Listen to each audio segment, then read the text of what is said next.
would have known how other people view what we are going through, and we didn't even give him that chance to tell us. Did you trust him? It's not about trusting him, but then you don't have to trust your enemy to know his play. Tony, make something. What was Getich supposed to explain? What was Getich supposed to explain? I didn't get it. He was just telling us how things are, how Ruto will live on April.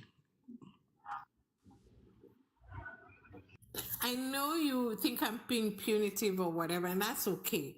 But what I'm trying to explain to you is that it's good to hear what other people think of the way you're thinking.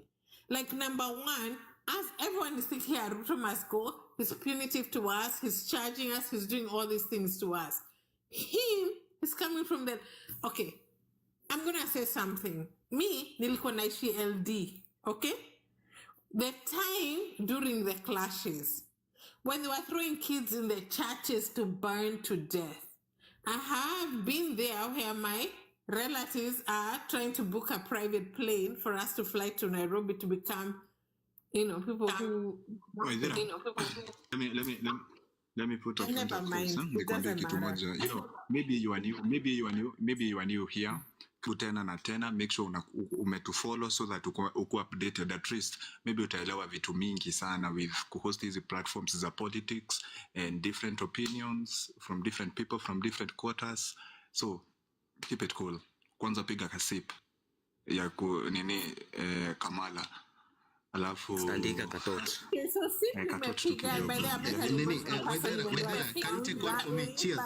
the bottom line is that this. Can you cheers to that? Whatever. Bottom line ni ati Ruto must go, and we are focusing kutoa Ruto sisi kama wa Kenya. Hata kama nyinyi mnaona hii kazi ni rahisi, kwetu ni ngumu sana. We are trying to keep it at 100. Lakini ni ngumu sana. Junior man, unasemaje? Alafu dawa uangalie jamaa anaitwa Genz. Tuambie Junior bana. Mimi niko salama bana. Naona mambo inaenda kombo. Kama mnaonaje? Mambo ya Ruto miti imeanza kuteleza. So miti inateleza kwa Zakayo.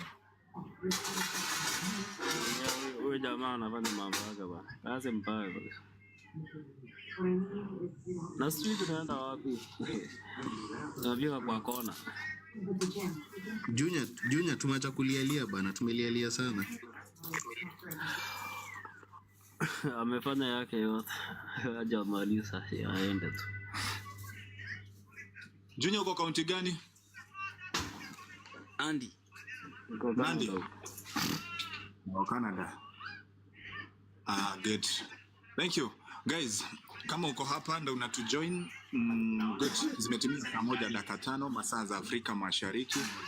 Mimi wako naitwa Dawaka, niko hapa nyuma, na sasa mambo tunataka kubadilisha kutoka kwa hiyo debate yenye tumekuwa nayo na kufocus na strategies kidogo za kuvurugana na Zakayo. Ushindi wa Donald Trump umepokelewa na Wakenya na furaha.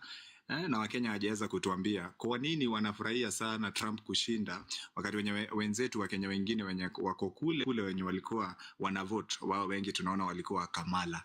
So hayo mambo ambayo kama mimi nimevote Kamala, sitaki kusikia hizo story unapatiana ati Kenya those to vote for Trump for what? Wakenya wamekuwa sana wakitaka Trump akuwe kiongozi wa Amerika. Sijui kwa nini. Sijajua, watatuambia kwa nini. Juu wako hapa na wanaendelea kutuchomea. Kenyans know that ignorance is no defense. Sasa ndo Zakayo mambo yenye ametuonyesha, sasa ndo wanaona hivyo. By the Trump, hebu tusikie timu ya diaspora kwa nini wamekufa, wanabaki na Kamala na the one wale inataka Donald Trump. Hebu tuwapatie space station kutoka asubuhi, usiniambie.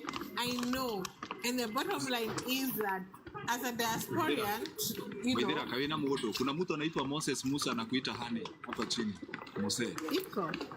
Nedreda modo eko. Ako hapa chini anaitwa Moses Musa. Anakuita Hane. Wewe sasa next generation bana unapanda utaki kuongea kelele. Jerry, tuma request au nimekuona pia, wacha nikutafutie nafasi.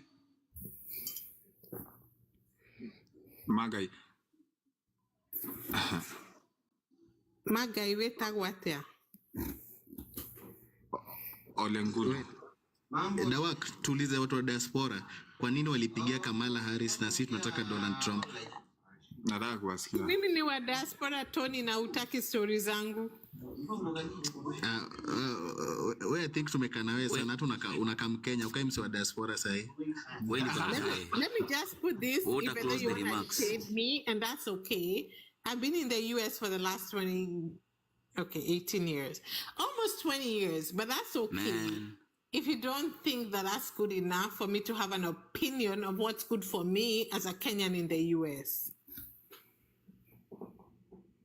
Witera, can you lead this conversation and question? We want to know what the team in diaspora, why did they side with Kamala in terms of policy, how it changed their life and versus Donald Trumk?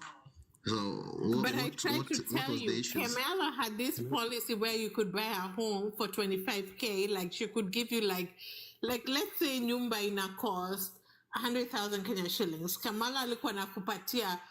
So unajua bank inakwambia what's your credit, what are you putting down? Unasema I'm putting down 10K. Kamala anakwambia no, don't worry about that. Tunakupatia 25K. So as a diasporian or an American citizen, ama mtu kuna makaratasi kuishi huku, you can own a home in America. I don't even understand what is the American dream. Okay, let me also chime in, my dear sister, and explain from an American point, because I'm also here in Texas, and explain to you. Oh, you're in Texas. Yes, why that plan that Kamala was giving. Are you in Houston or Dallas? I'm in Houston. Relax, why there? Relax. Yes, so I'm going to explain something that unfortunately on policy making would not work. If any bank or the country was going to help you with that 10 or 25,000, at what interest rate would it be giving that to you at? And again, when that is happening, how is it straining the federal government on its reserves for it to give every American person who wanted to own a home, which in other words would raise taxes? That was going to raise taxes. Let me finish. Allow me to finish so you can hear my point. It's about understanding. I apologize. Go ahead. So if the strain was going to increase the interest rate on the federal government, yes, it would work. And it would work for a time. And if you remember the 2008 crash in the housing market, how did it happen? The federal government left solicitation towards banks to consolidate housing, and it crashed to the point it even hit Kenya. And for much more, if you want to know how much that crash hit Africa, it even hit Cameroon. Do you know how many banks and social securities and, let me say, chamas also invested their money in that kind of thing? It never works, because you can't give out money on a debit and expect it to work on a credit. And you, when your house payment raises from, for example, 400 to 600, you will not make that payment. When you default, who pays for it? The government. The government can't pay for it because you don't have the money, and they can't sell the house at the rate it needs to go for. So that plan would work for the first 10 years. After that, a crash would be very imminent. Number two, one reason I voted for Trump, despite all his shenanigans, is this. Trump rallied up from the ground up, and I'm sorry to use that term because I know in Kenya it has a very bad connotation, but think about it. Farmers here in America have land. Fertilizers right now were coming from out, yet we have the capacity and the facilities to create fertilizers. Why were they coming from out? So what a farmer used to buy for example, $20, now he's buying for $40. When you go to Nakumatt, or no, not Nakumatt, sorry, Nakumatt died. When you go to Walmart, what used to buy for $30 ends up becoming $45. Will you buy? That's on one point. Number two, when job creation was being hampered because of high taxes, then your employer says, right now, I can't match your social security and your 401k. What do? They minimize employment. Where they had 25, they have now 10. What happens to the people who were sent out? And where Kamala, I'm going to tell you where she messed up. And I'm not saying that America is not ready for a woman president. A woman president would work well with this country. It's not about gender. It's about policy. The day Kamala messed up, and I've said this in my platforms if you follow me, when the port workers and the dock workers went on strike, imagine the sitting quote unquote president or vice president Kamala Harris did not go and negotiate with the union.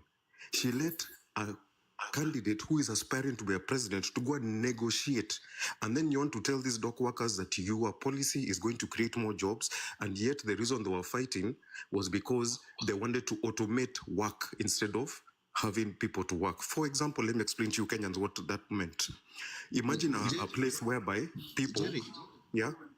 Just a little bit. While at it, did you vote for Trump or did you vote for Kamala? I voted for Trump out of policy. Out of policy issues? Yes. Because what I'm about to explain is this. You see why the people were fighting with the Trump is with the Kamala and her people are this. They want to automate so many industries. Now think about this. An industry which has got 20 people working is going to be reduced to only 3 to 4 people working. What happens to those people who are going to be laid off? Then the government is not going to get taxes from those people who are laid off. When the government doesn't get taxes from people who are laid off, what are they going to do? They're going to raise taxes to the rest of the people who are working because machines will not pay health insurance. Machines will not pay county or federal taxes. And that is one way I realized that if machine is going to come and take my job, then what am I going to go and do? Am I going to change professions? Number 3, this whole woke agenda that Kamala and her people were running was becoming too much. You want to tell me your son comes back from school because he's met a new friend who tells him that he wants to change his gender, and then you can to court because you don't want to change your gender or your, orientation, and now it's a problem. Those policies, come on, let's be real. How do you want to run a country about work, obligations, and globalization? So for me, you ask me, pick a question? Can you kindly pick a question? Yes, I can. So I'm thinking now, because we're dealing with matters policy and US, sisi kama outside Kenyans, we were worried because some of the bills were going US, that a child can just come to you today and decide that he wants to change a gender and amekuwa empowered in certain states in the US to make that decision. Yeah, that's the wokeness that we were fighting. That's a policy we were fighting, the woke policy. Is this a policy direction that Kamala was pursuing? As Kamala occupied a burden that was not hers in this collective fight to save face for Biden. So Tony, this is the problem. So this is the problem that happens. I'm here to respond because I feel like. So this is the problem that happened. But this is the problem. So Jerry, answer to in 1 minute. Then we have a rebuttal from Wadira. Yeah, this is the problem that happened, my brother. When you see people lobby here in America, right? So if I come to you and tell you that for me to give you votes or for me to help you get to a certain place you want to get, I need you to pass this law. What is the law? Allow LGBTQ to have their rights, allow them to have this and that. And then the unfortunate thing that people didn't realize, why did they start fighting for those things to be pushed so heavily, not only in America, but also back there in Africa? Why do you think Uganda right now is being pushed down? And many companies that were open, which were like the NGOs and stuff, are now coming out because lobbyists wanted them to push this for them. And that is where their downfall started going down. Lobbyists pushed them to have this agenda and it went wrong. And that is why, unfortunately, also Kenyans, I would advise you to start saving right now because all these globalization things, the Bill Gates foundations and all those things that were signed between Biden and Ruto are going to be revoked by Donald Trump. And it may not happen immediately, but in the next 6 months, taxes are going to go up in Kenya because everything that Ruto had planned under the Globalization Act and the things he had signed with Biden are going to be revoked completely. So what's going to happen? Ruto has already signed checks. Ruto has already made deals. Ruto has already said he's going to pay these loans under the agreement he had with Biden with the money they're going to get. Now that that money doesn't come, what's going to happen? He's going to raise taxes there in Kenya. Dara, would you like to come and react to some of the issues, maybe respond, give a counter narrative? Actually, totally agree with Jerry in some points, in the fact that he's right. Like, how we coming back at Ruto, the port workers and everything, and what do we do? Ruto has made agendas, has made deals Those deals are not going away. They have to be fed. What he's saying is the absolute truth. The part I disagree with him is the woke agenda. The woke agenda is that agenda whereby people decide they are gay or not gay or not gay. That is a trend. It's not even an agenda. And depending on how you influence the people around you, it depends on how they flow. So I cannot go like in Kenya, that's the agenda. It all depends. Are you brought up in the Christian faith? Are you not brought up in the Christian faith? For Jerry, maybe he's not brought up in the Christian faith. So for him, that agenda is real. It's woke. It's right now. It's what you're going to do. When it comes to equity in America, like let's say she comes in, or Kamala, well, she didn't, but say Kamala did come in as somebody who's going to help us get loans. We are going to get equity from these loans. Right now, we have no hope or anything about getting equity in it at all. So Can I respond to on your equity part? Can I respond to your equity part to give you a side? Hold on, one sentence. I'm going to say we're shipped out of luck and then respond. I wanted to tell Waitira so that she be clear, because she's really pushing that this one single point that she was really for Kamala because of this specific loan. Does she mean that out of all the other policies, like they were not coherent for her? That this was like the main one. This was this was like a no-brainer for her when this this particular policy were pushed by Kamala. So I would say I don't think she's wrong in what she's saying about like even the housing agenda. I'm sorry, I'm calling it an agenda, but I'll just use the agenda for lack of a better word right now. Like even the policy or the agenda that Kamala was pushing about the housing is a good deal. And even right now, what she's talking about, the loan, is also a good, and notice the words I'm using, it's a deal. It's not a policy that can be sustained by any government. This is why I'm going to tell you, my dear sister, why it's not sustainable. You know, right now, I'm listening like the choir in the church. Yeah, you know the only reason right now America can hold the kind of debt ceiling it has is because it prints its own money. Are you aware of that? Not backed by any... By the way, absolutely. That part yes, I get. Yes, you know that, right? So the reason why, and this is why people, and I'm sorry to generalize and say people, whether you're African, European or anything, where people mess up with America thinking that America is a superpower for no reason. No, very few countries, actually, let me say no for now. No country apart from the print US, its own money. Currency and no country in this world can print its own money, raise its own debt ceiling, get itself into debt, and don't have to pay that debt. Except can I repeat that again? No country can print its own money, raise its debt ceiling, get itself into debt, and don't have to pay that debt. Now, you, unfortunately, my sister, when you get into that debt cycle of the country, while it's not paying its debt, what is it going to do to you while you don't pay what it needs you to pay? It will either raise interest rates, and if you can't manage interest rates, now you come into a debt cycle that keeps you running into debt because you're either going to have to pay it, they're going to raise your debt interest, or they foreclosure you or they repossess you. Now, that is where, unfortunately, I'll tell you, per policy, Kamala's loan agenda would not work for you. It would work for you for 5 years, 6 years. The but in 10 years, 30 years, that's not fair. Listen, which president is going to run for 30 years? No, the debt you get, American runs on policy. Don't confuse Kenyans. Listen, you're missing my point. When Kamala will come out of office and another president comes and cancels either, for example, like cancels your debt or raises... And that debt being cancelled comes on policy. So it comes on policy. For 5 years, yeah, it comes on policy, but at what cost to the government? Listen, the government is... Wait a minute. Wait a goddamn minute. I'm going to say this. No, to Skizane, Silio. So did Obamacare, was it Trump care? It was not Trump care. Is Obamacare still in practice today?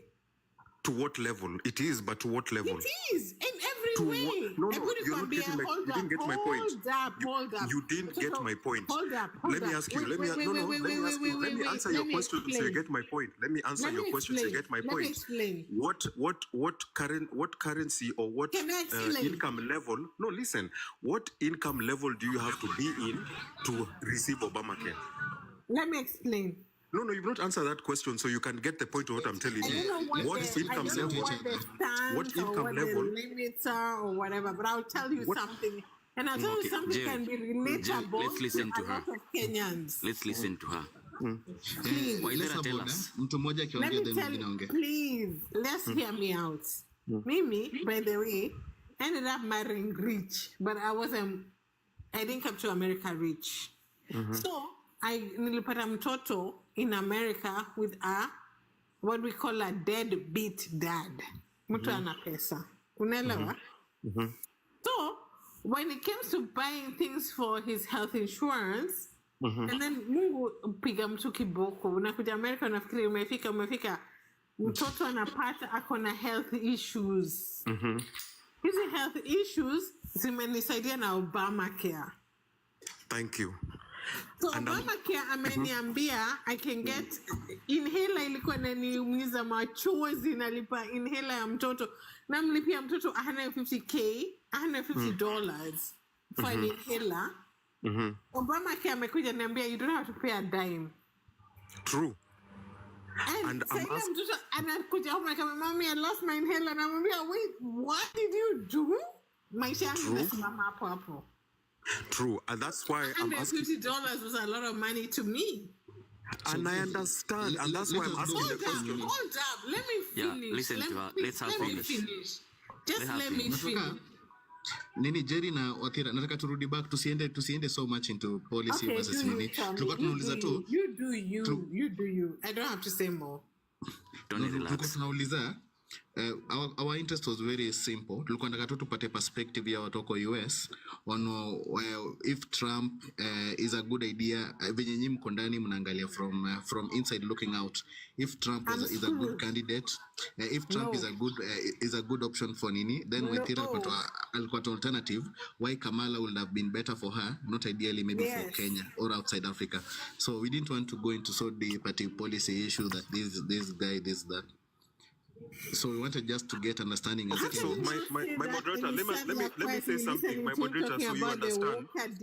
Talk about the 10 years equity. Moderator, come on. My moderator, let me explain something. You see, hello, if you hear me, let me explain something. And this is something I would like you to understand. For you guys to understand why a Trump presidency would be better for some people, not everyone. Because let me tell you, do you see? Unfortunately, and I'm sorry to say this, our Kenyan constitution is founded on the bedrock of this American constitution. I'm sure you all know that, right? But the one thing that our Kenyan constitution will never match up with the American constitution is the foundation will never be moved. You can amend one or two things, one or two words, but not the foundation. Now, for Trump, why he was, and this is something even while she's here, she can go into the the immigration, and she can Google this while I'm talking to confirm. She can go to the immigration website and find out. Immigration itself in the website of America will tell you 3 years of Trump versus 3 years of Biden. Biden's administration had hundreds of thousands of immigrants allowed to come to the country. And this is in the immigration website. When it was Donald Trump's within 3 years term, hundreds of thousands were allowed to come in. So you'll find like Biden was 20,000. But when you go to Trump, it was hundreds of thousands. Now let me tell you why it ties out into policy. America runs on the backbone of a 24-hour economy. It does not run on the backbone of Google, those high Safaricoms or the high multinational companies. It runs on the backbone of the 24-hour economy, the half-time or the per-hour paid labor. Understood? Are we together there? Are we together there? Go ahead. Okay. Yes. So understand this. Trump, as a billionaire, needs immigrants in this country. But this is where he crosses the line. He will never support illegal immigrants in the country. Why? Because illegal immigrants don't pay taxes. Legal immigrants, when they come and work, they pay taxes. And for him as a billionaire, he needs people to pay taxes, so unfortunately can fund his rich life and also can fund the government. Are you seeing where the difference between Kenya and America is? America, you will pay your taxes. And whether they are corrupt with it or not, facilities are done, infrastructure is done, you have water, you have power, you will not miss any of those things. And example is what Waithera has just mentioned about Obamacare. And Obamacare will only work for you when you're a certain income bracket. If you cross the threshold of a certain income bracket, Obamacare, they'll not even allow you. So are you seeing how policy really works here? So for Wait, what do you mean? So What do you for mean Obama, certain income bracket? Like if you're poor, you can't get Obamacare? no, if you have a W-2, if you have a W-2 and a W-2 means you're employed, if you have a W-2 and you earn more than 70,000 in a year, there's no way Obamacare will even accept you. Can you do for Kenyans what is 70,000? Hold up. Can you Just a moment here. I need to clarify.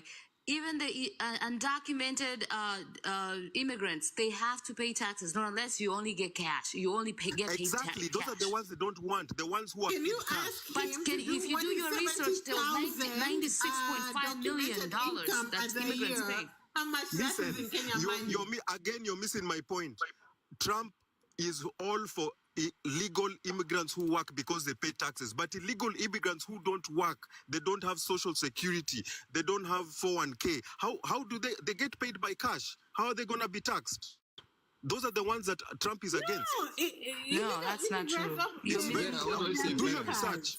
Do your research. Let me ask you. If you go and work right now and you get paid 10,000 cash, how does the government tax you on that money? So Jerry, Vera, and Waithera, we want to understand as Kenyans, you guys, we want to understand from you guys inside us looking like us who were outside the United States.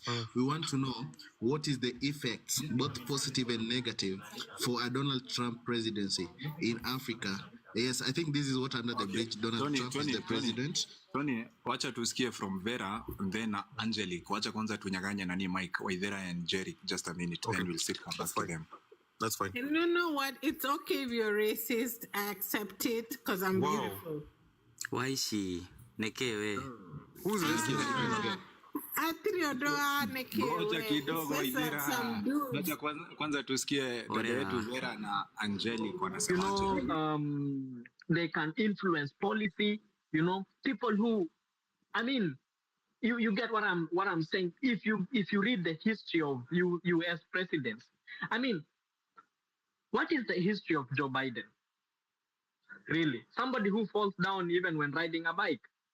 Yeah, I mean, somebody who scares children. He didn't have even the aura of being a president. I mean, if I really believe that even this is the election that it had the weakest opponent. Yeah. If you see Kamala Harris, she could not even express herself. Instead, when asked a question, if she cannot answer, she could just cover it with laughter. You just laugh it, make it as if it's a joke, and get away with that. So anybody who is seeing that at a personal level, say, "Fuck, this is garbage." Yeah, and then CNN, BBC, this mainstream media, people can, at least right now, people have alternative facts. Yeah, people are talking on social media. Yeah, we could see these things, we could analyze, even if you are in the remotest part of the places. Yeah, we have seen, which is why I was talking about alignment. The people who are even people who are supporting you. I still go back to Elon Musk. What has Elon Musk done? Supplying internet, things like Starlink, sending it to Ukraine, sending it to all over the world. He wants to have all this connectivity, rescuing the astronauts. People want to be aligned to greatness. Through him, now people respect America because they see America being, the country that is innovative. bringing the electric vehicles. We have seen cyber trucks. We are seeing what Tesla is doing. We see how it's supporting technology and all these things. Yeah, we have the issues about wars, Middle East. Man, everybody is fed up. We have economic turmoil. Oh, here is Ukraine. There is Taiwan. We have Lebanon. We have Iraq. We have like Suez Canal. We have Oman. All these issues. It needs a president who can keep these foreign policies together. You know, we want the world to be peaceful so that economies, countries can thrive. Lastly, there is something that we need to be very careful about is propaganda. I've heard people talk about, in Trump's presidency, people will not get visas and stuff like that, especially Kenyans. I'm like, where do people get this information? Because I believe right now, people, if you want to go to America, if you have a sponsored company that is sponsoring you, and you feel and you meet all the requirements, what is the reason you will be denied visa? There is no reason you will be denied visa. In fact, during Biden administration, there was so much backlog that even if you meet the requirements to get a visa, your visa can be denied for no reason. Really, for no reason. Even the like the minimum wage for immigrants, it was shitty compared to the time of Trump. So those are the kind of things that, to me, it didn't really hold water. I mean, if you hate on Trump because of propaganda, that is on you. So I think that is what I had to say. Let us see what this 4 years is going to bring forth. But I'm really optimistic that we are going to have a more logical foreign policies and administration going forward. And things will be not totally perfect, but at least better. Isn't that what we hope for? A better tomorrow. Yes, Thank we you, do. Fifi. Thank you, Stephen Sedge, for that. I wanted to say, acha niseme hivi. Mute your mic, Nur. You'll come after African Journey. Now, I want to just say, you're listening to Home Run with PP. Mnashangaa mbona naongea hivyo, niko na bonge la homa kama kawaida, baridi nini. But we still have to host the show. I want to say that leo imekuwa a very good day. Home Run with PP on 26th of September, we were having a conversation here, led by me and of course a couple of others. One of the speakers was Western Shilaho, and Western Shilaho on 26th of this month says Donald Trump is going to be America's next president. My guy Ellis Hill says he was going to commit $250 to make sure that happens. So nataka Ellis Hill akuja tupatie payment plan ya hiyo shughuli, because hiyo ndo tunalipia rent ya December na November ya studio. Asante sana Ellis for your donation. So kuja utuambie, utupe payment plan venye tutasort your story. African Journey, how are you doing? I am doing very well.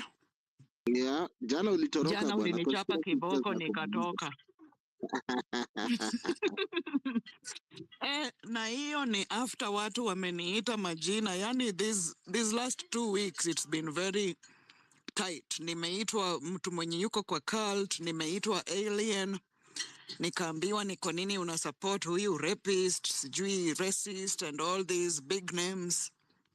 But overall mimi, I think niliingia kwa hii elections with a lot of awareness of what's going on in the world at a global level, just beyond the American politics. Number one, the JFK assassination. Na kujua that back in the day, Trump wanted to release the JFK files and he was stopped. And that's because JFK alitolewa, he was suicided because he was trying to pull America away from foreign war. Na watu hawakuwa wanataka hiyo. So I came into this politics knowing there's already a lot of scandals that have been involved in terms of the government officials that are put in the powers. So hata vile ule mtu alikuwa naongea jana ati, oh, this person was a Republican and this happened. I was trying to highlight that Trump is a unique candidate. Yeye hakukuwa installed by the deep state the way these other Republicans were installed to fulfill whatever atrocities they fulfilled. So that's a very key thing that watu inafaa wakuwe wanaelewa is how really did Trump get into the politics environment. Alafu, I also agreed with what Mbiti was talking about earlier, the conservative views, you know. I'm a mother right now. I'm a mother of 3 children, and I don't agree with the agenda that is being pushed on the children. Hii agenda ya ku change your sex or to do things that are going to help you mentally, because tunajua hii situation ya mental illness, it's not fixed by someone changing their sex. You know, the surgeries that they have to go through just to change from a boy to girl, it's a very strenuous surgery. And to do that to a child who is not even old enough to make a decision on whether they want to drive or they want to buy liquor, it just seemed off to me. So hizo agenda za shule zilikuwa zishaanza kunisumbua kitambo, way before these political campaigns started. So vile Kamala aliingia, and knowing she doesn't, you know, she's not a family person, hana familia. Her track record as a prosecutor is trash. Vile alikuwa prosecutor in California, that was the time that P. Diddy was doing all these atrocious things with other people in Hollywood. But guess what? Kamala never prosecuted even one person in those atrocious crimes. In fact, she promoted it because there's no way hizi vitu za PDD zilifanyika back in the day and nobody gave wind to the law courts, you know, kuambia hata polisi ati, hey, I've witnessed this going on.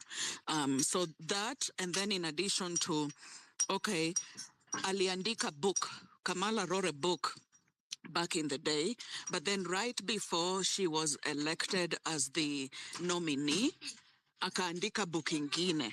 This new book was intended to target the black population, to make the black population to feel like, hey, we really, really need a black woman in office. If you look at this new book that she created, it's all about having cornbread, I'm making, you know, things that will make a black person realize, hey, this person has been black all along, right?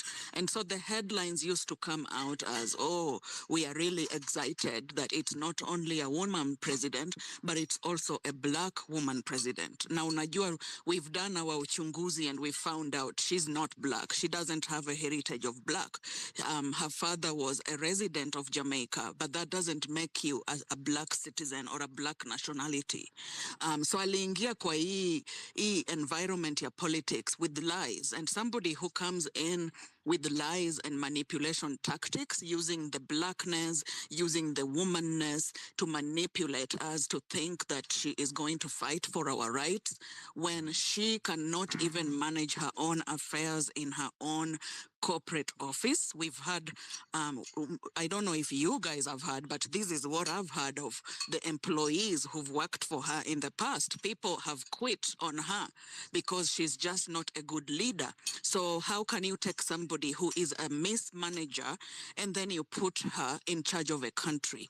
That just stood out to me as an atrocious thing to do. And then now we look at the list of the celebrities that were endorsing her. You compare that list to those of the people who are hanging out with Didi, and it's almost no distinction, right? Mimi, in my utafiti, way before these political campaigns started, people like Beyonce and Taylor Swift, they are in Hollywood to lure young girls to think that life is so much easier if you become a celebrity. But really what's going on is they are using their fame to promote child trafficking. Tumeona so many atrocious things happening to children, including having baby farms where children are farmed and people have to figure out what are we gonna do with these children, right? So knowing that the people who are backing up Kamala are already evil people, people that I know display satanic symbols in broad daylight, people who shatter. There's a video going around of Taylor Swift where somebody mentioned God and you can see her face literally shatter. That to me it helps me understand that Kamala is not here for the good of us. She is here to continue promoting her agenda, yeah, oneness, agenda ya people to become robots, and that having families is kind of a burden for people, and we need to change our agendas. If we are not happy about if we are not feeling happy, you can just go and change your agenda. That to me was a very huge red flag. Now, despite all those, right, I also wanted to really listen from Kamala, right, throughout all the interviews, whether they were interviews that were prepared ahead of time, you have the footnotes, or the interviews that were impromptu. A leader should be able to speak at any moment's notice without needing a script and without needing an editor who's gonna go back and edit everything you said and make it look like this is actually what you said, right? So interviews zake hata wakimuuliza, even just the plain question of, are you really black? She could not answer that question, right? So competency to me was really lacking, in addition to all these manipulation tactics that had happened. Now, if we think about Trump and what he wanted to do, number one, he's a conservative person. Yeye ni mtu wa familia. Hata unaona campaigns zake, his children are rallying behind him and his wife is rallying behind him. And so those are the values that we want to continue retaining, right? Mimi, I am a Christian. I believe in God, and God's created us to procreate here on planet, right? But the agenda of we have too many people and we don't need to continue giving birth, or, let's use these vaccines to kill some of the people because we cannot sustain them. This agenda that's all run by Bill Gates and the globalists is something that I'm always looking out for in a leader. Are you somebody who's going to support those kinds of agenda? And Trump is someone who's a family-oriented man. And yes, another speaker was speaking here about someone who actually can sit on the table with black people and just hang out. I have seen this with Trump. Wengine, they just give you an illusion that, we are here to protect your rights, when really we are not protecting our rights.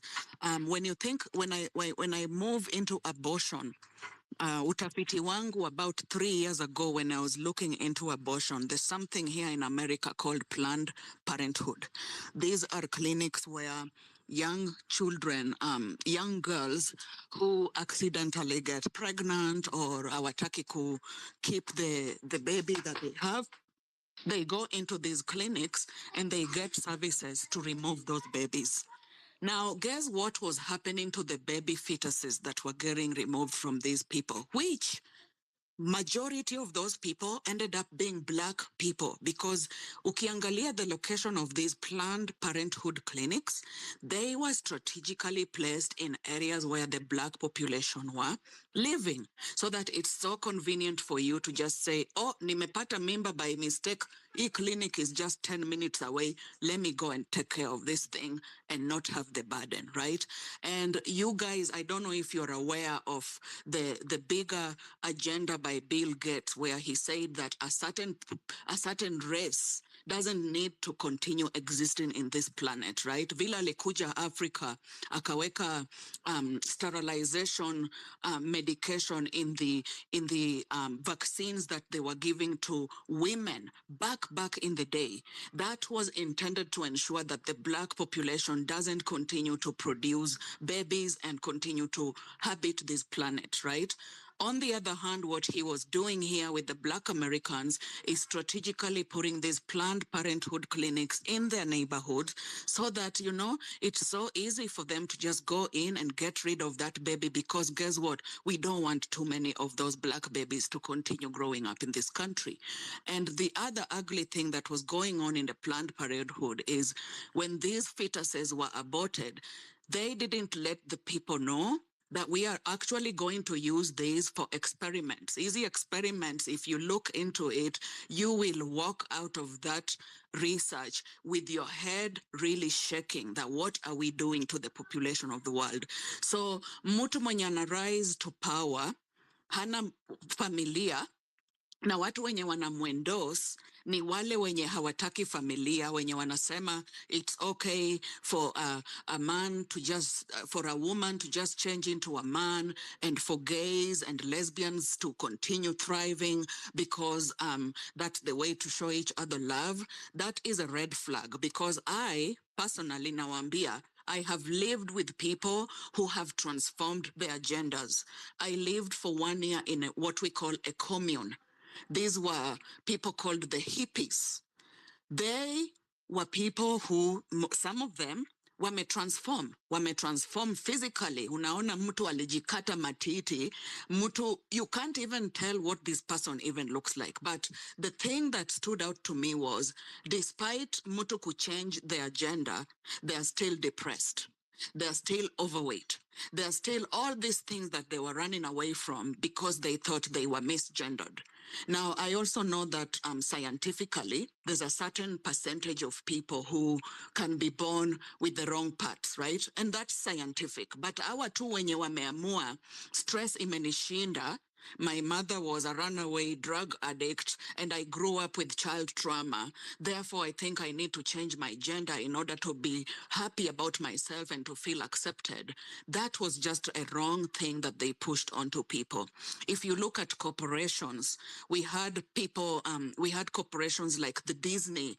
Disney was actually giving people a token through their insurance to go and reclassify their gender. Like they were promoting this among their employees, among their corporate policies. And I don't know if you guys don't know, Disney is one of the child trafficking, one of the huge child trafficking capital that we have existing here in America. And people think, oh my gosh, I have to take my child to Disney to get this experience that everyone keeps talking about, but they don't know. They're just being fed into these occultic ceremonies.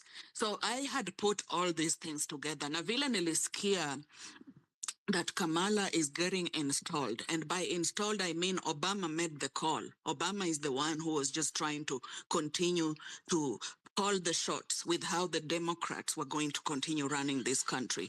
When Obama made the call for Kamala to be installed, and it's because Michelle Obama had already declined to ever run for presidency.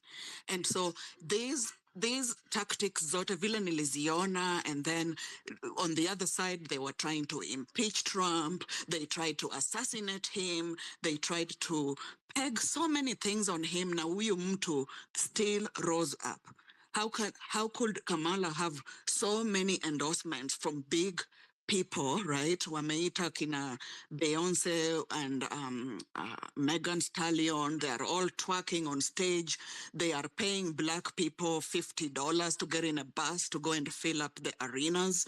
Those whole tactics is what made me say, no, I am not gonna vote for someone who is not for nuclear family, someone who is gonna down the road really just destroy the fabric of what we as human beings were brought here on earth to do. And so as we turn the leaf, right, imeshafanyika, watu wanasema, well, but Trump also did this, and I agree, Trump has had his bad days, right, whether it's talking about groping women or being blatantly direct and spilling out some things that I just like, oh gosh, did he just say that? I would think, okay, if you have two evils, which lesser evil are you gonna work with, right? Because at the end of the day, whether it's Republican or Democrat, it's two sides of one coin, but you have to step above the griddle and see who is actually controlling the puppets here in the United States, right? Then you start looking at NATO, you start looking at WEF, you start looking at the Vatican, right? Ilifika mahali hata Pope akasema it's okay for gay people to exist. Like, what is that, you know? So when you start rising above the local politics, now when ufanye hii inaitwaje, you zoom out, unaenda hii geopolitical level, and then thinking about Kenya and what Meg Whiteman is doing, easy immunities zenye tunapatia Bill Gates, the agricultural bills, these are things that I know if Trump has a very strong foreign policy, which is stop the proxy wars, stop US from going into proxy wars in all these other nations, this will help in some way to liberate the small countries like our country and to allow us to really handle our own business without someone else dictating what we want to do. Nimeona leo Ruto anasema he wants to open a diaspora county. I mean, you cannot even manage the 47 counties that exist within a drivable distance from you, right? How are you going to manage a diasporan counties, right? So I don't know where that is headed, right? But I'm really hoping that we can find a new ambassador, or we can even just get rid of the word ambassador. Why do we need these ambassadors sitting in our countries and dictating our local policies, right? So looking at that long-term vision of how is this gonna help Kenya, and number two, how is this going to help humanity in terms of strong nuclear family, right? Mtu mwenye anatoka nyumbani with that love and bond that already exists from their wives, from their husbands, from their children.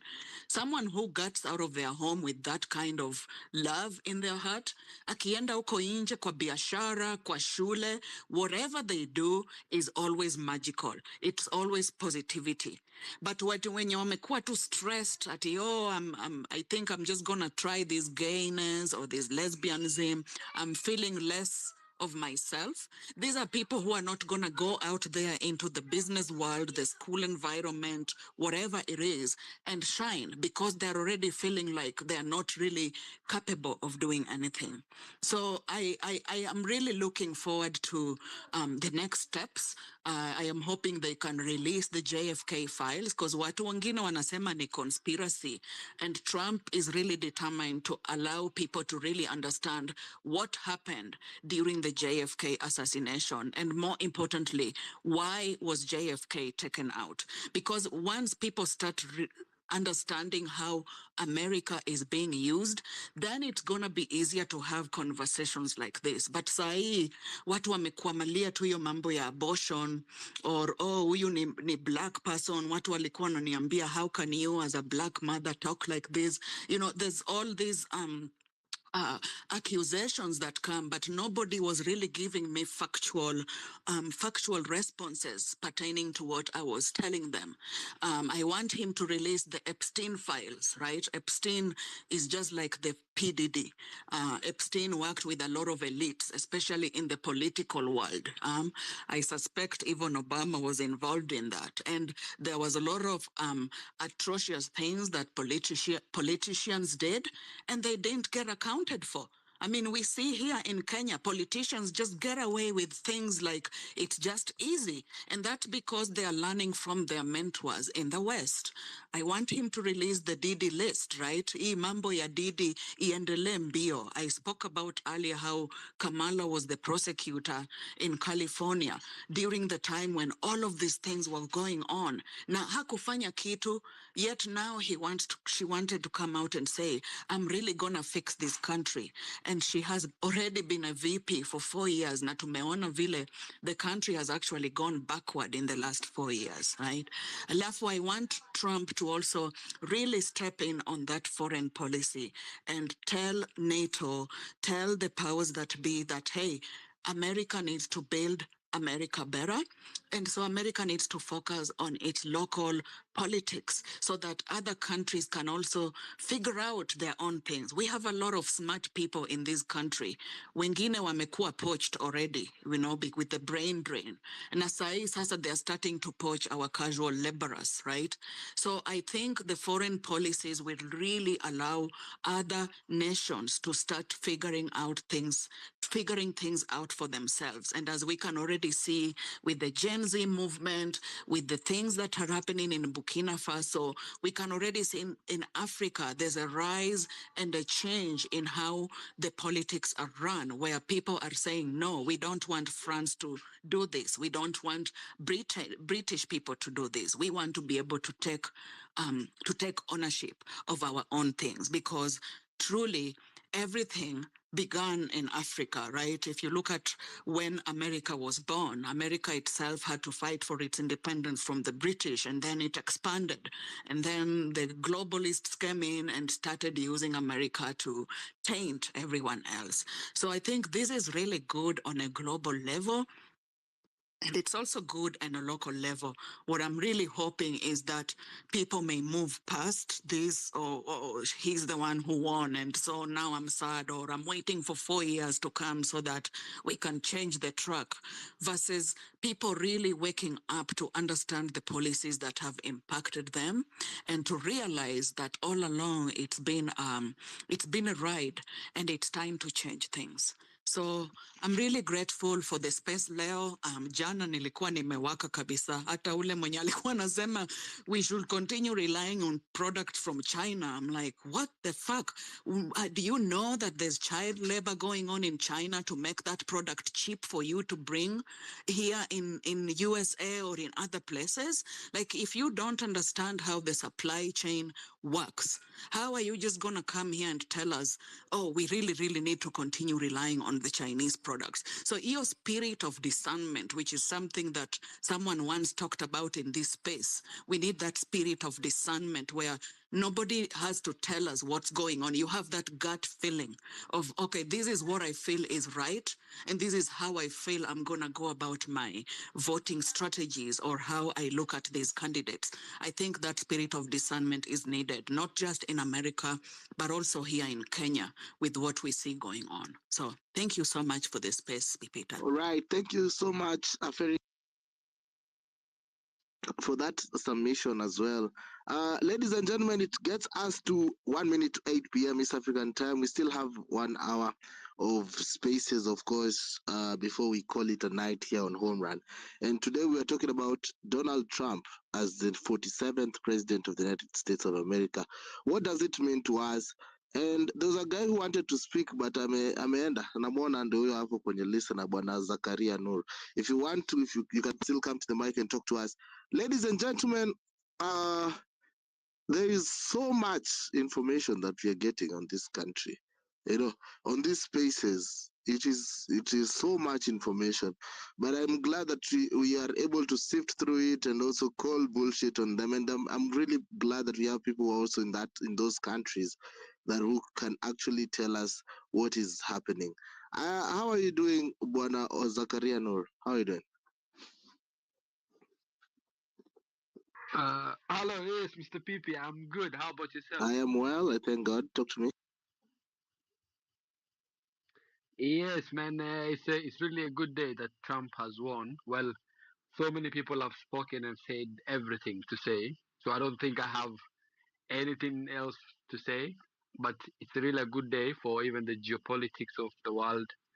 Plus, we hope for Kenya and this regime, there will be issues for this despotic regime to be in good terms with the White House, you know. So apart from that, I just wanted to say it was really nice being a part of the speakers, and people have really good points and informed knowledge, and it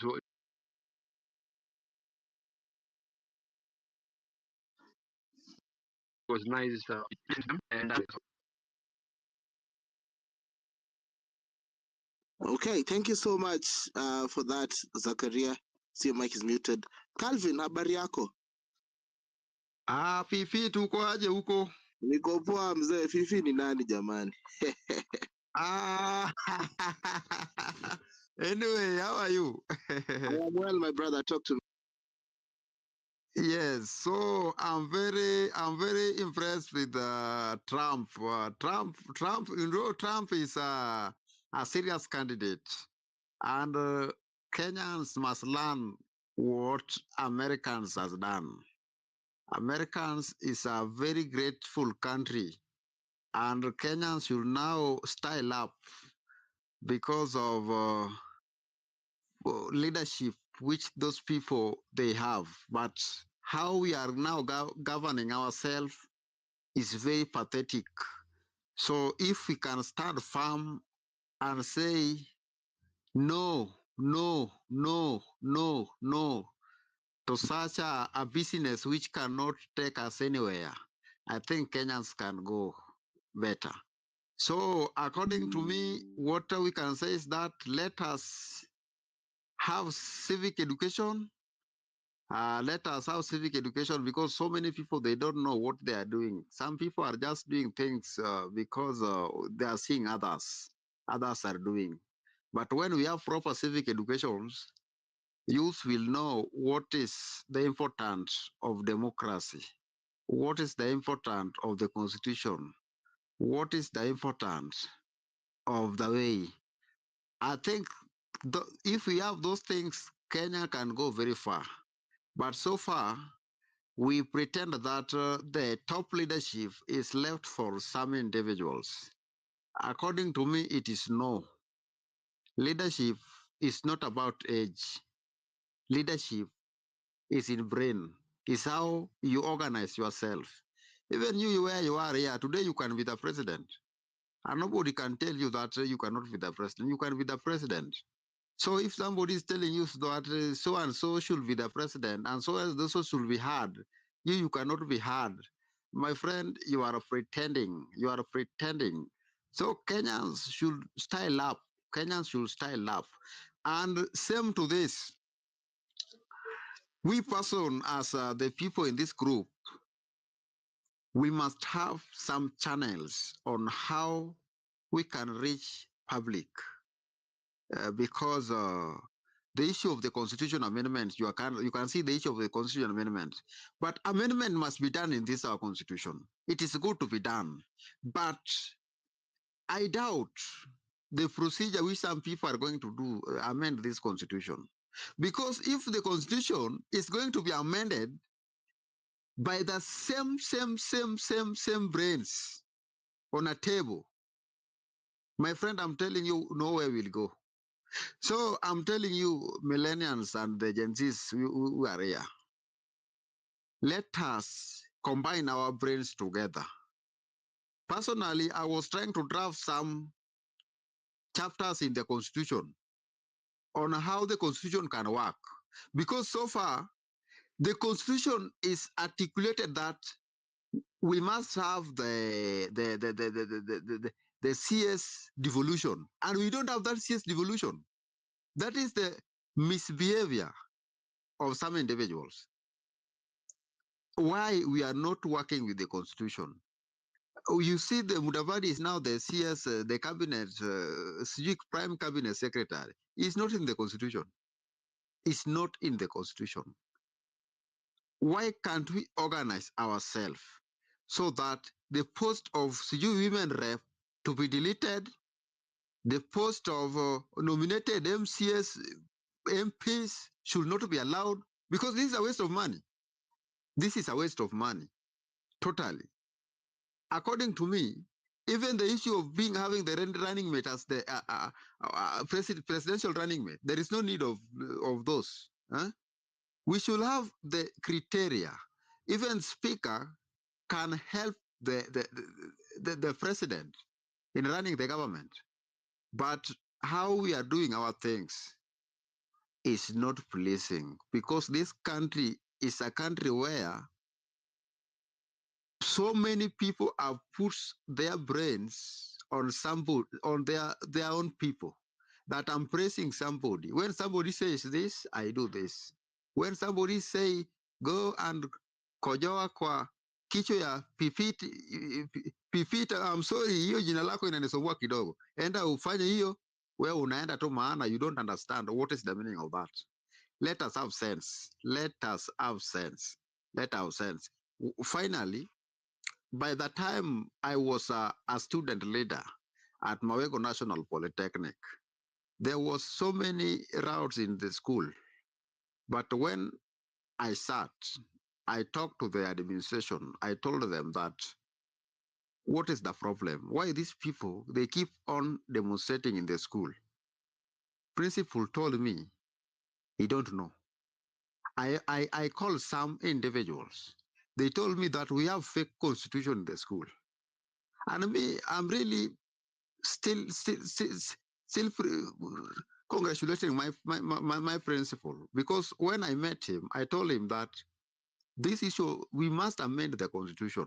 He agreed, and the constitution we amended in the school, and the Mawego National Polytechnic is peaceful.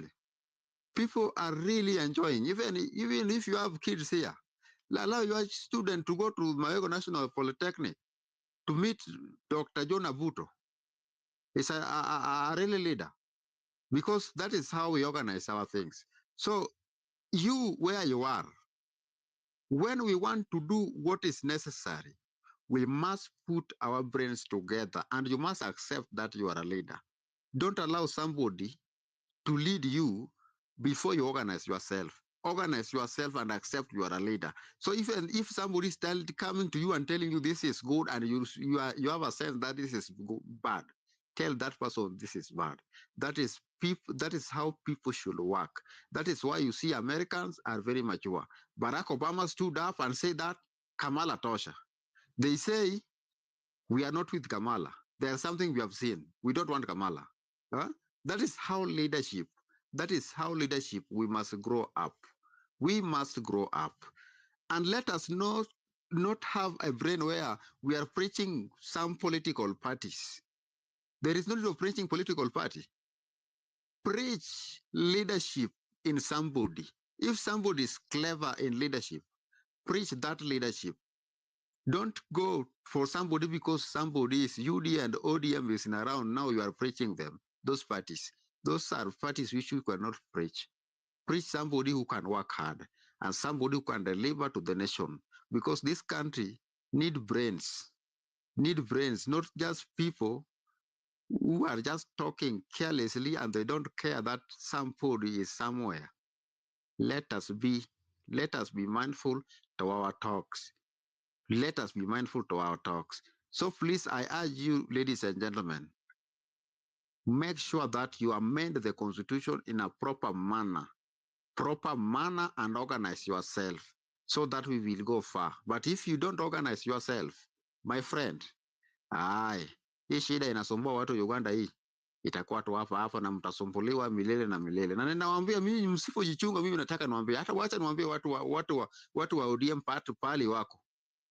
Hata kama wako kwa serikali, lazima wajichunge. Kuna vitu vingine huwezi kubali ati uko kwa serikali ati wanakuambia fanya, unafanya, unakubali.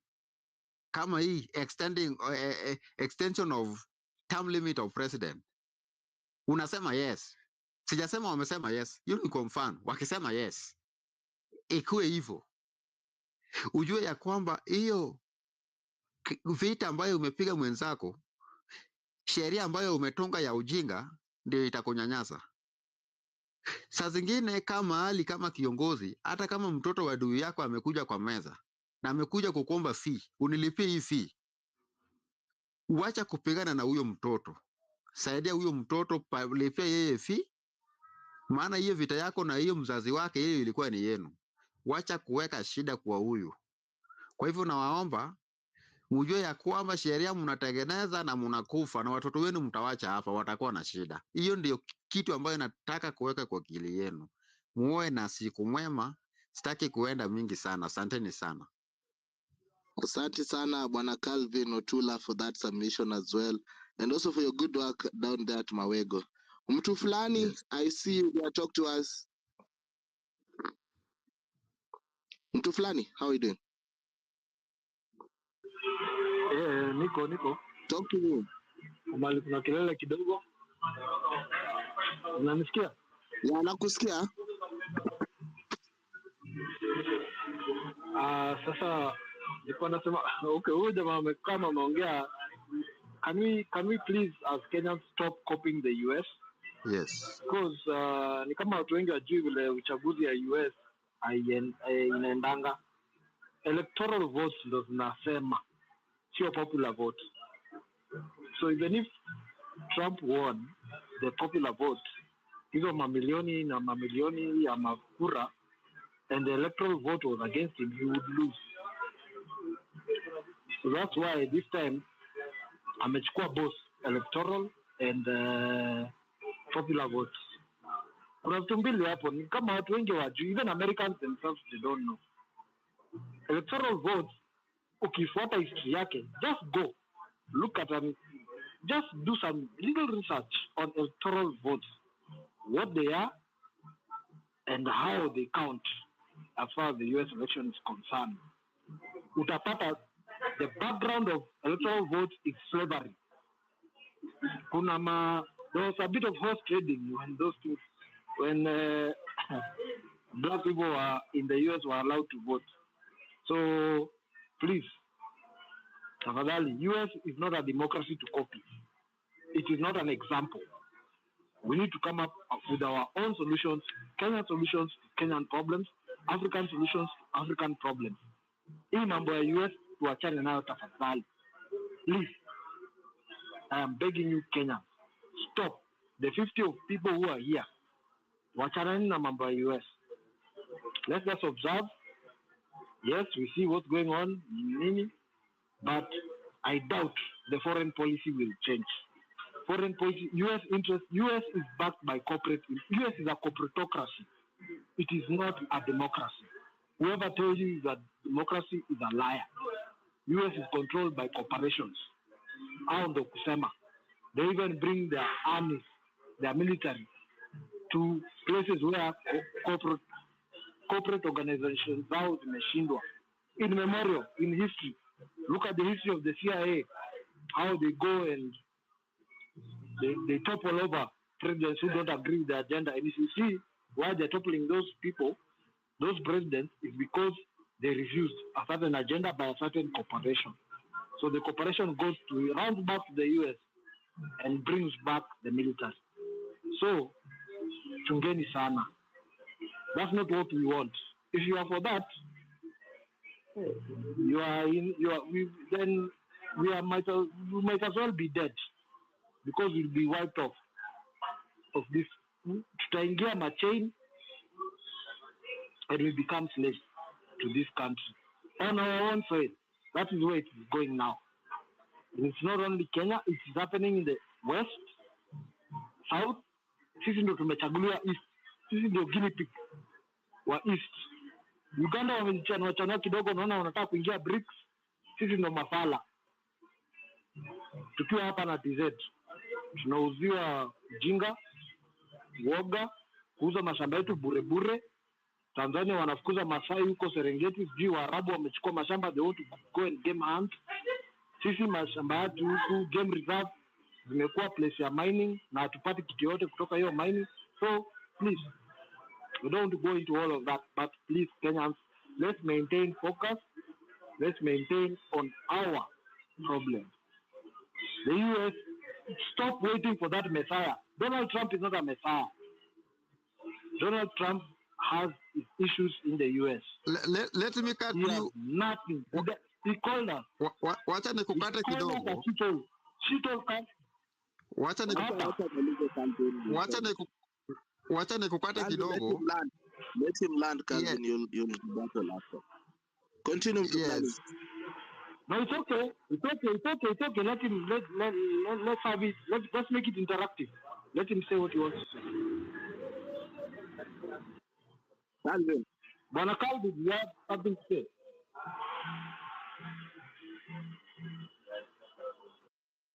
Calvin, you have something to say to interrupt him? You had a point of interruption. Yes, yenye nasema ni hivi, vile popular vote ilifuata Trump na vile wakina Obama waliongea, Ndio najaribu kusema inafaa tu drive kwa hii Kenya ili viongozi wajue ya kwamba akili yetu inaangalia mbele. Akili yetu atiangili mtu ya kufuatafuata mtu. Ndio tunasema hatuwezi kusema tunafuata Trump, lakini vile alikanyaga, alipiga kampeni yake huko US na sense ikaingia kwa watu, ndio inafaa hiyo sense ingie kwa taifa yetu hapa ya Kenya. Ndio tunataka hii, tunaongea hiyo maneno. So thanks for correction. Sawa, let me finish kidogo.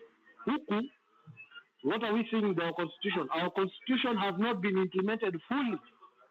Ingeimplementiwa fully, ndio tunaweza kuja tuongee. But what are we seeing? The crop of leaders we have wamelelewa na ile katiba ya zamani, na sasa wanataka kuja kurep hii katiba yetu ya sahi. Hawaelewi. They have done everything. They only implement things that favor them. Zile vitu zinafeva mwananchi, hizo zinakaa kando, hizo zinawekwa kando na hawawezi kubali ziendelee. So Kenyans, we need to wake up.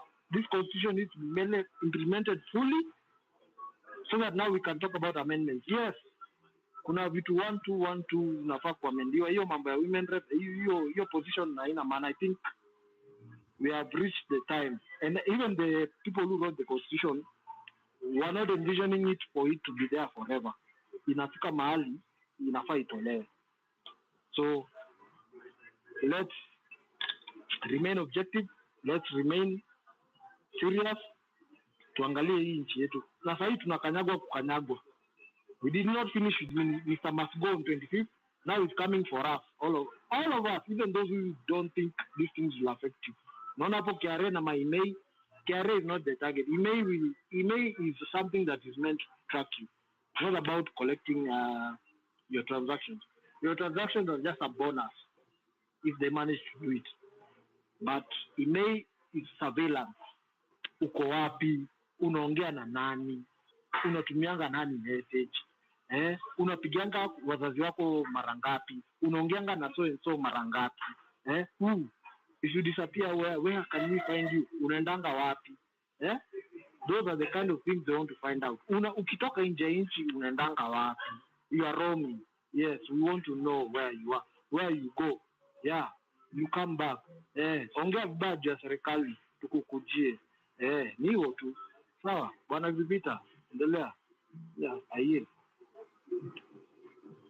Thank you for that submission. I see Dr. Genz has joined us here. Habari yako daktari?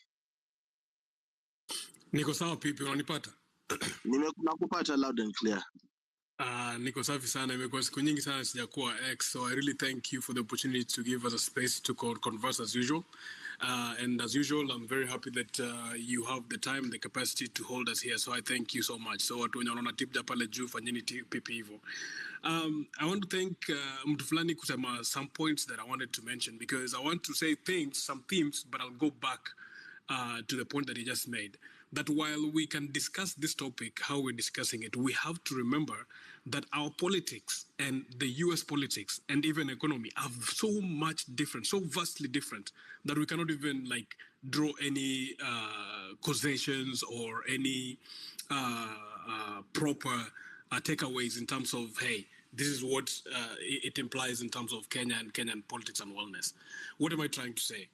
Let me first make my point, and then I'll get back to that point, because I'll be driving toward that point this whole time.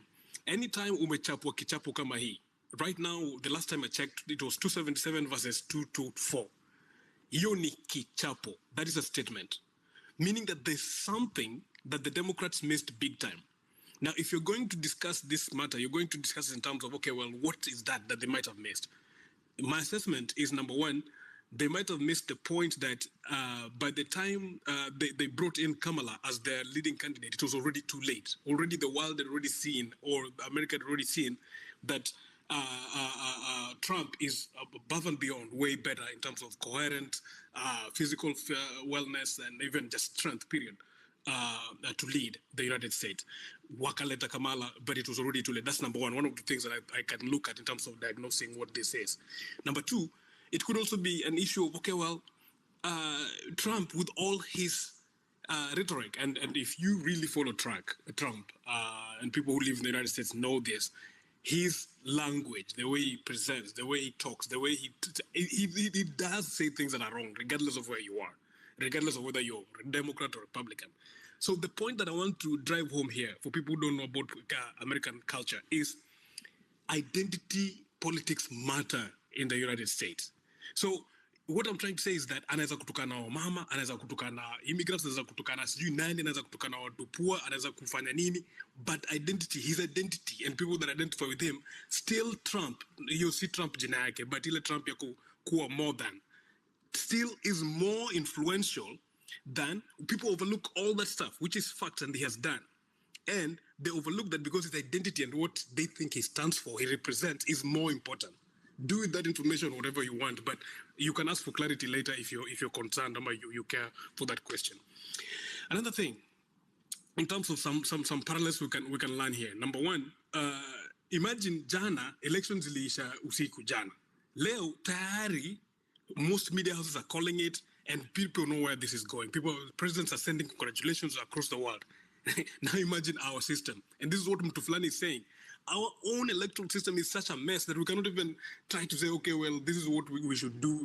Like, no, like if even the election system in our Kenya, say bado tungekuwa bomas tunavutana vutana, sijui nini, sijui tunaonyeshwa picha za some polling station wanahesabu na mshumaa, vitu kama hizo, ujinga kama hizo ndo bado tungekuwa na deal nazo home sahi. Unaona? Na sahi hawa say tayari tushajua. Na hakuna kitu imefichwa, no. Kila kitu iko bayana kabisa, unajua what time it is. The last theme that I wanted to drive home and discuss kidogo about was about Africans aligning with the Republican Party. What is that, and why is it that it's such a theme? Well, number one, most African cultures are conservative, and the Republican Party is conservative by nature. But the interesting thing is Africans also want the government to help them with a lot of things, right? But the Republican Party does not like the government being like handing you out things all the time. So that's an interesting contrast there. So what I'm getting at to land here is this. Number one, you have to really understand the culture of American politics, which includes identity. Race, gender matters. Race, gender, religion, all those matter so heavily that people are willing to overlook factual things because of what the candidate stands for. Number two, I believe that it was the timing of when you show your leading candidate etc. matters. Number three, Africans are learning with the Republicans. It's very, very interesting. Even Africans who go to the US as immigrants often align with immigrants, with the Republican Party. So last but not least, it's important for us to learn. There's some things that we can draw, some parallels but we can draw, but we cannot beat down on our own system because of America. We cannot look into, the foreign policies doing no. Let's fix our house first. History ya watu kudanganya sijui wanajenga sijui nini linda mama imetolewa, vitu kama hizo tunafaa kupigana nazo kwanza kabla tuangalie ambassador ni nani sijui nini. America is not that democratic as you think. Yes, the corporation do run this place. The people who have money run this place. So Mutuflani is quite right. Thank you so much.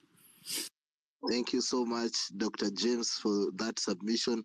Ladies and gentlemen, we are 35 minutes to the top of the hour.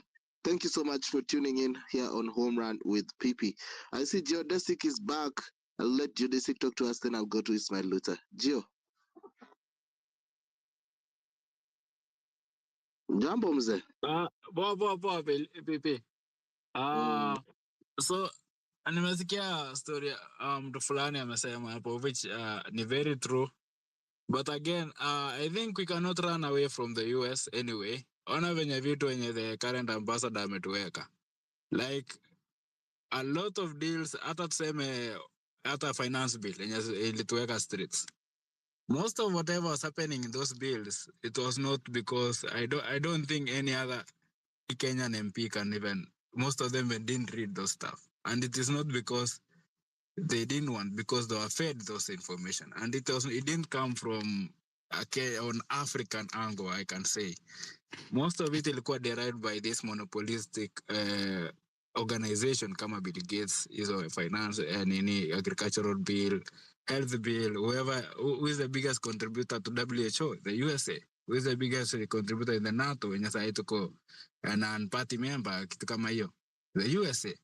So in one way or another, we cannot run away from it, but we can learn a lot from the USA politics per se, because it affects us directly and indirectly. Wenye Mbiti alisema in the first place.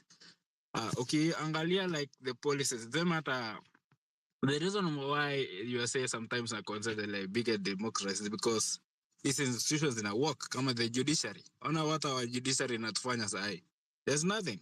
Ona legislate. It is not working. So basically, a lot of things enye wao kona kwa constitution, it works. Unaona? Like for example, their First Amendment, freedom of speech. Nobody can argue that. So in this work culture in the current globe, some countries you can even be jailed for sharing a meme. It is messed up. Uende like some like the second amendment right to bear arms. People like Elon Musk argue that the reason why we have that is to protect the citizens can protect themselves from the rogue when the government goes rogue. So in one or another, there's a lot to learn. Even though our democracy is still young, we have a very young constitution at play. But there's a lot we can learn from the fact that if you have a working constitution or if you have a working system, you don't even care who is in the power because things work. Kama unaenda kwako, you can light up electricity and you know it's not expensive. Unaweza washa the tap na maji natoka, your amenities na work. They're like public service are working. Nobody even will care who is the president. Hakuna mtu anasema ati huyo ni mkale, huyo ni Luo, huyo ni nani. Nobody cares because at the end of the day it's about representation. If you are represented correctly, you don't even want to know. You just vote like, okay, it will be all about ideas. But what we have back home is everything under development is like, it is a managed, it's a staged. It is not by accident. It's a planned stuff. We are tunawekwa hivyo in a way that so that those guys can continue running the same issues each and every day. How many issues do we have? Aona kama saisha. Those are the same things that the current administration are planning to run for in the coming May 2027. So in one or another, we can tunaweza argue here and forth, but in one or another, even sahi maisha yako kuko Kenya, like a lot of things is determined by geopolitics, and it's very much important kuelewa like how this geopolitics works, because most of our leaders when you took on they've basically sold us to the highest bidder. They don't care. Now, if you follow for example how Donald Trump ran and he won, it's all about nationalism. Make America great again. Yeah, in a factor in by fact that you don't want. I mean, we have to make our citizens first happy before even talking about other people, before even encouraging other people from coming, before making other economics better than ours. So if we have such kind of leaders, I don't think tungekuwa na this kind of demonstration, tungekuwa na watu wanaulua ovyo ovyo, tuko na judiciary yenye iko mess up, tuko na unaona, because at the end of the day, you know, yes, I occupy this space, I occupy this office, but my seat or elective post that I have is not that much important than the people who put me here in the first place. So if we buy that kind of policies or that kind of analogy, I think we'll have a very good country at the end of the day, because you will not have people who can be sabotaged by money. Watu wanalipwa for easy money just to pass laws that even mtu akikaa hivi ufikiria like seriously, how can you even pass vitu kama, how can you even sell a government asset like JKI? Serious? How? Unaona? The simple, it trickles down to the fact that you love your country more than anything else. And when you do that, you now have leaders who can work for you. They know in the next 20 years, they'll not be in power, but they'll be watakuwa happy about whatever policies they pass on them. At least, yes, tulitoka lakini we have good public transport CBD. Yeah, I'm out of office or I'm old, but at least najua mtu akienda saa hii hospitali, he doesn't have to pay a dime for whatever procedure atafanyiwa. I'm out of office, but I know my grandchildren will have a very good education system, better than whatever I had. But what do you have? It's just messed up. Mali ni messed up. So, ni simple stuff like that. And I think that's what I can say. Thanks, people. Thank you. Before I go to the next speakers, I just want to raise this issue up with you guys. Normally, I fundraise through the tip jar up until I get to the amount of money that the rent for the studio is up. But honestly, this time round, I have fallen short of about 3,000 to 4,000 shillings. So pale hivi kwenye tip jar watu wangu 100, 200 ingieni pale hivi, so that I do not overextend the date spheres za rent with many days, so that they don't put a penalty on me. Yeah, so when I tell you the show is supported by you, the listener, basically hiyo 200 unatuma 500 ndo na save inafika 15 20 Gs tunalipa studio pale hivi inakuwa accessible. So thank you so much kwa wale ambao wanatu support kwa hii mambo ya home run with PP.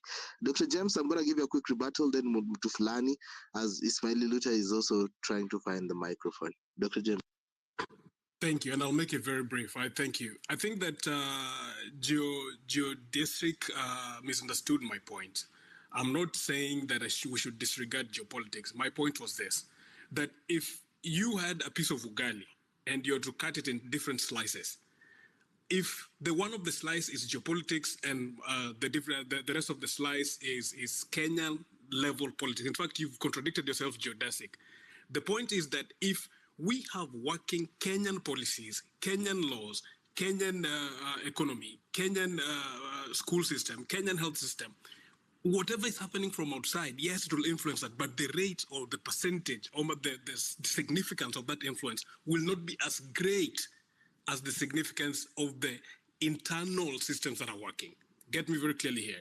If our systems are working within, the transport system is working, the education system is working, health system is working within Kenya, the leadership system, judiciary is working, executive is working within Kenya, then the external politics will be there, but the influence on the day-to-day life of Mwananchi will not be as great.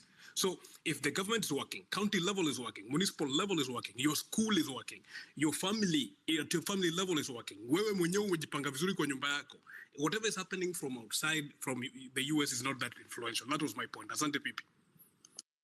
Thank you so much. Mtu fulani. Yeah, niko hapa. Yeah. I just wanted to... Hey, can you hear me? Yes, I can. Hello. So I just wanted to make something clear.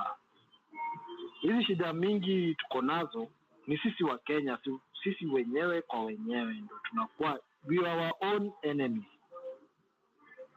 So I will ask, for the 50 plus or so people who are here, are you waiting for the government job?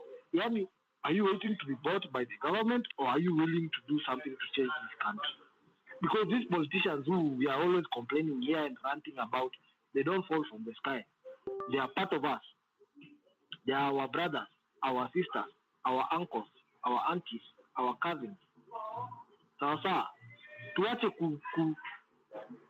point watu huko nje. You know, when you point someone, the other four fingers are pointing back at you. So, are we ready to make that change? Hiyo tu ndo swali. Nasikia watu wanaongea juu ya maandamano 11th, sioni ki happen. Now, I'm not trying to be a naysayer or anything.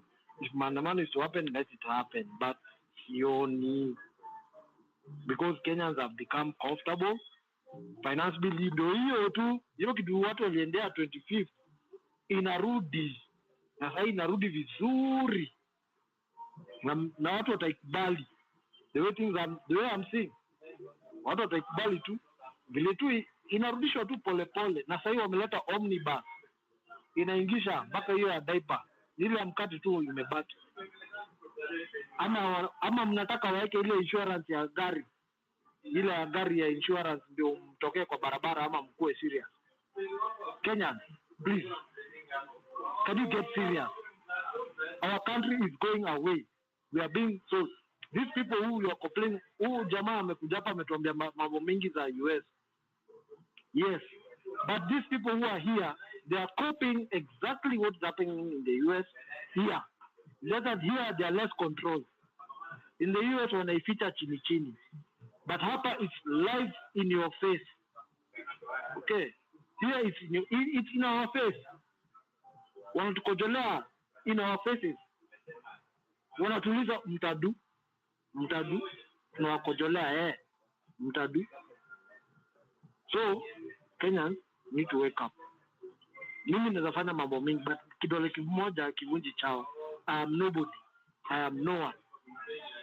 So I cannot do anything without anyone else. So ni watu waamue. Otherwise, mimi hata nilikuwa nishafika mahali nime give up on this story. I have given up. There's nothing we can do here because Kenyans have become so comfortable. I had given up, and I'm like, maybe for people to listen to me, I need to be a billionaire because people seem even to take medical advice from college dropouts like Bill Gates. Bill Gates is a college dropout, and yet people seem to take medical advice from him. Hiyo ndio kitu imenishinda kabisa. How do you take medical advice from a college dropout who has nothing? Hata ile kitu alikuwa anasomea hata si medicine. You take medical advice from a college dropout and you worship that guy like he's a god or something. Akisema hivi, endeni mdungwe mnadungwa. Dungeni ng'ombe zenu, mnapeleka ng'ombe zenu zinadungwa. What the hell, bana? Hamna akili ama ni nini? What's wrong with you? How do you take medical advice from a college dropout just because he's a billionaire? Come on. Even me, maybe I should become a billionaire also. But to become a billionaire, you need to billionaire in dollars. You need to maybe you have a lot of blood on your hands, like this guy. Hi, my friend. Bwana Pete. Thank you, mtu fulani. Zako ndo kutumia. Wacha mimi nisimamie. Nashukuru sana kwa tip. Mtu fulani, we need only a conducive environment to do business. Huyu jamaa anajua kweli how many business have been closed down. Jamani, mimi niko town, I can take you to a shop used to employ 10 people. But sahi ni only 4. Unadhani hao 6 wako wapi? I know they have probably been fired because of unconducive business environment. Mabibi na mabwana, I'm gonna go back to the machine and give you a very big information, but it's my Luther first. Talk to me. Hey, Pipi, good evening to you, my brother. I wanted to address the points which Dr. James had mentioned prior. And basically it's well-intentioned and well-articulated points to the U.S. politics. I like to give some contrary opinion to my esteemed friend, Dr. Mr. James, in this way. The USA elections and its ambition, hegemonic ambition, as much as the global future direction is, so much determines how other countries follow up and fair. Let's start with the current war, the war in Ukraine. The war in Ukraine was supposed to have ended long time ago. It wasn't to be a war of 2 years plus, but because of the billions of dollars that are flowing from the USA to Ukraine, is what has kept this war going. You know that Ukraine by itself cannot defeat Russia. And if it was Ukraine by its own, 3 months we could have called the war off. But the war has since persisted 2 years and still counting. So, if a president were to come, we were here the other day saying that USA was in labor pain, and in the next 24 hours we will determine whether it is a boy or a girl. And so, we have seen It's a boy who has been delivered. So if the boy's ambition and his inclination is towards peace, and at what time you saw him meeting, if his inclination is peace, the war is bound to end. Let's talk about Kenya. Kenya, we are not at war per se, but sometimes we usually have some funny adventures across the border. One time we waged a decade war in Somalia in the name of fighting terrorists, in the pretext that the Al-Shabaab had kidnapped some French citizen.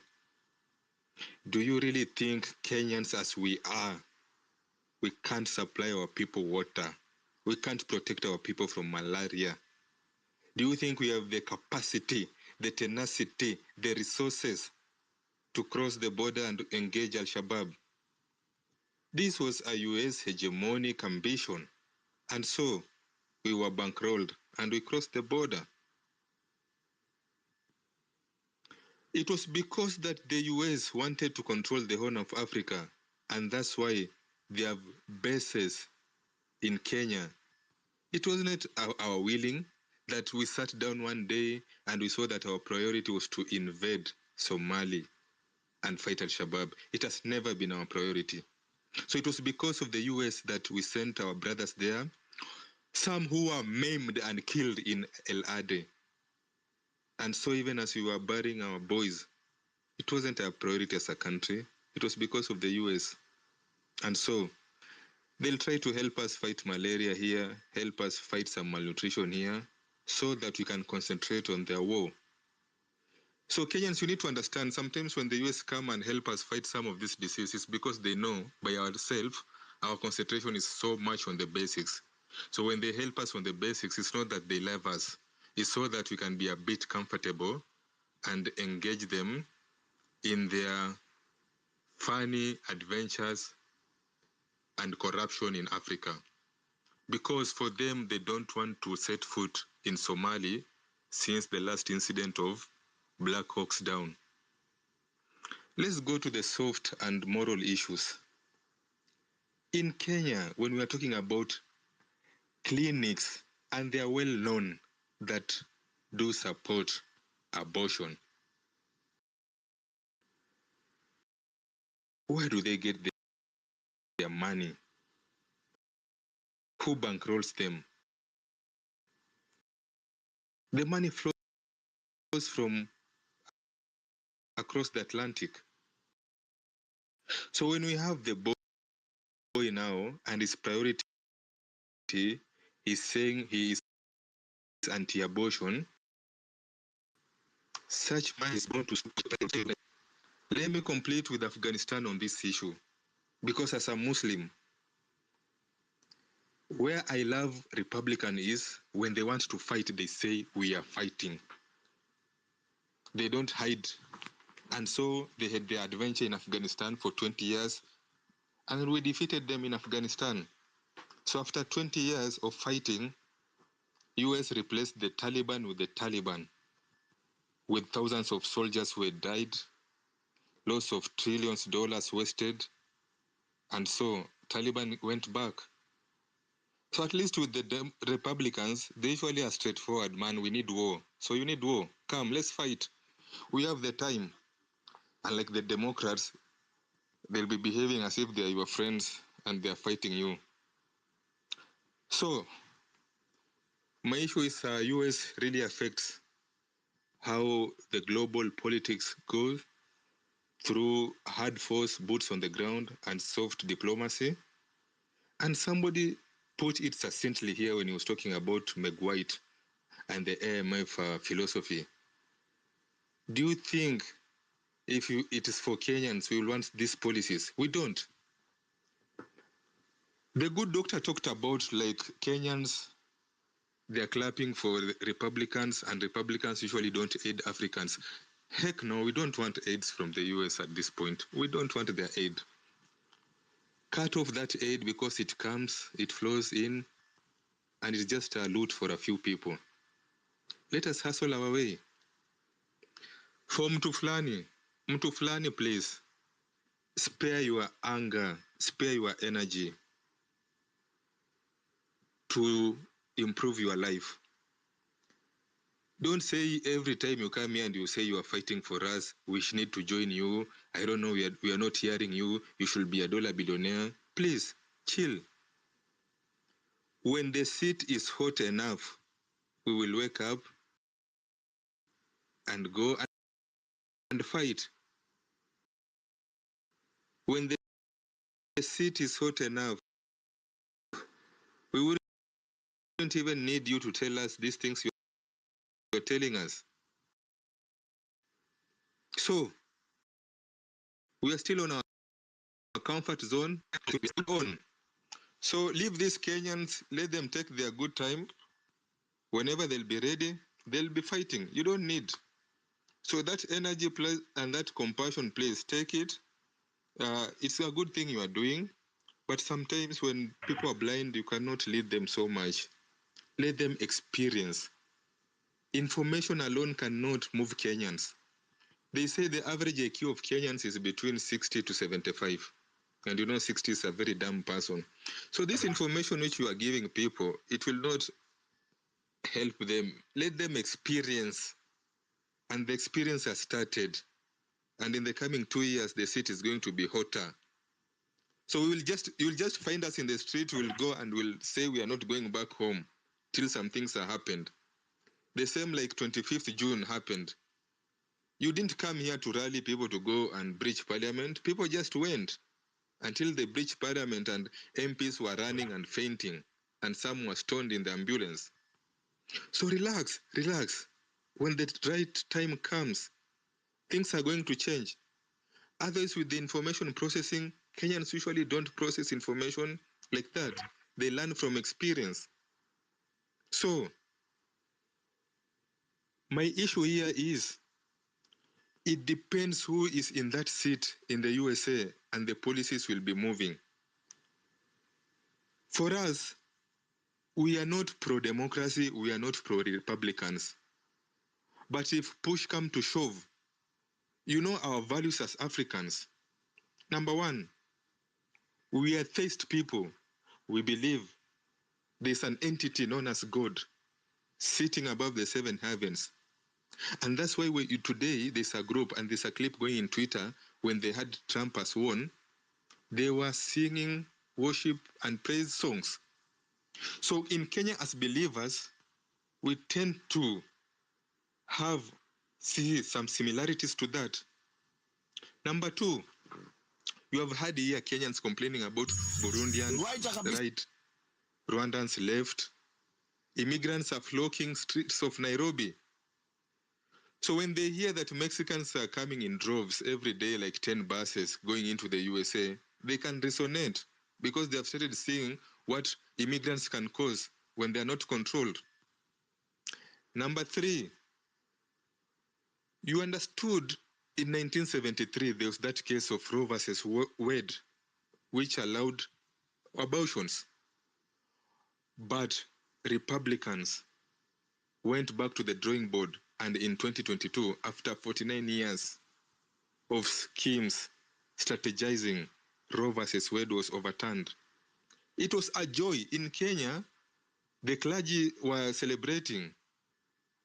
The people of the book, Christians, Muslims, Jews, they were celebrating. So as a conservative country, you can understand how we can empathize with the Republicans. But in terms of strategy and the global future outlook, we may not be with either party unless you are pro-peace. For example, if you were to say within the coming 3 months, war in Ukraine will be over, we will be happy with that as a country. We'll support that.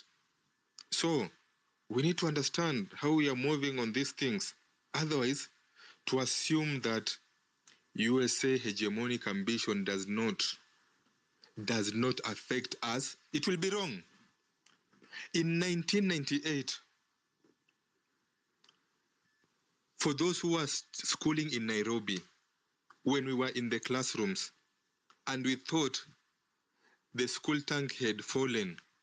But lo and behold, somebody had detonated the bomb blast in Cooperative. Why were we being hit in 1998?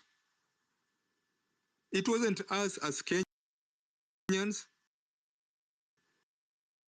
They were targeting the US Embassy.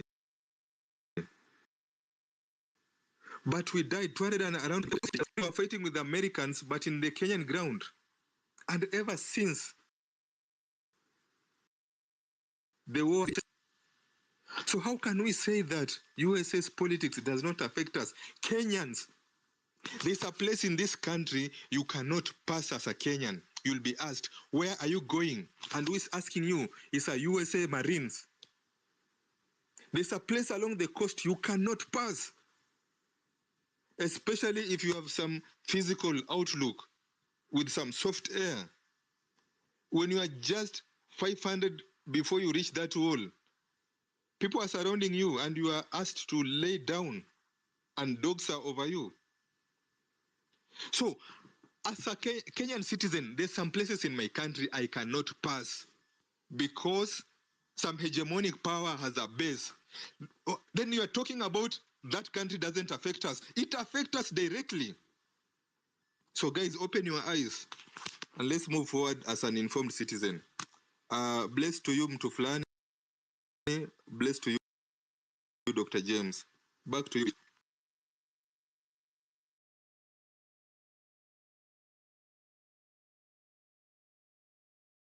They should hold account to account every leader mwenye anakuwa elected.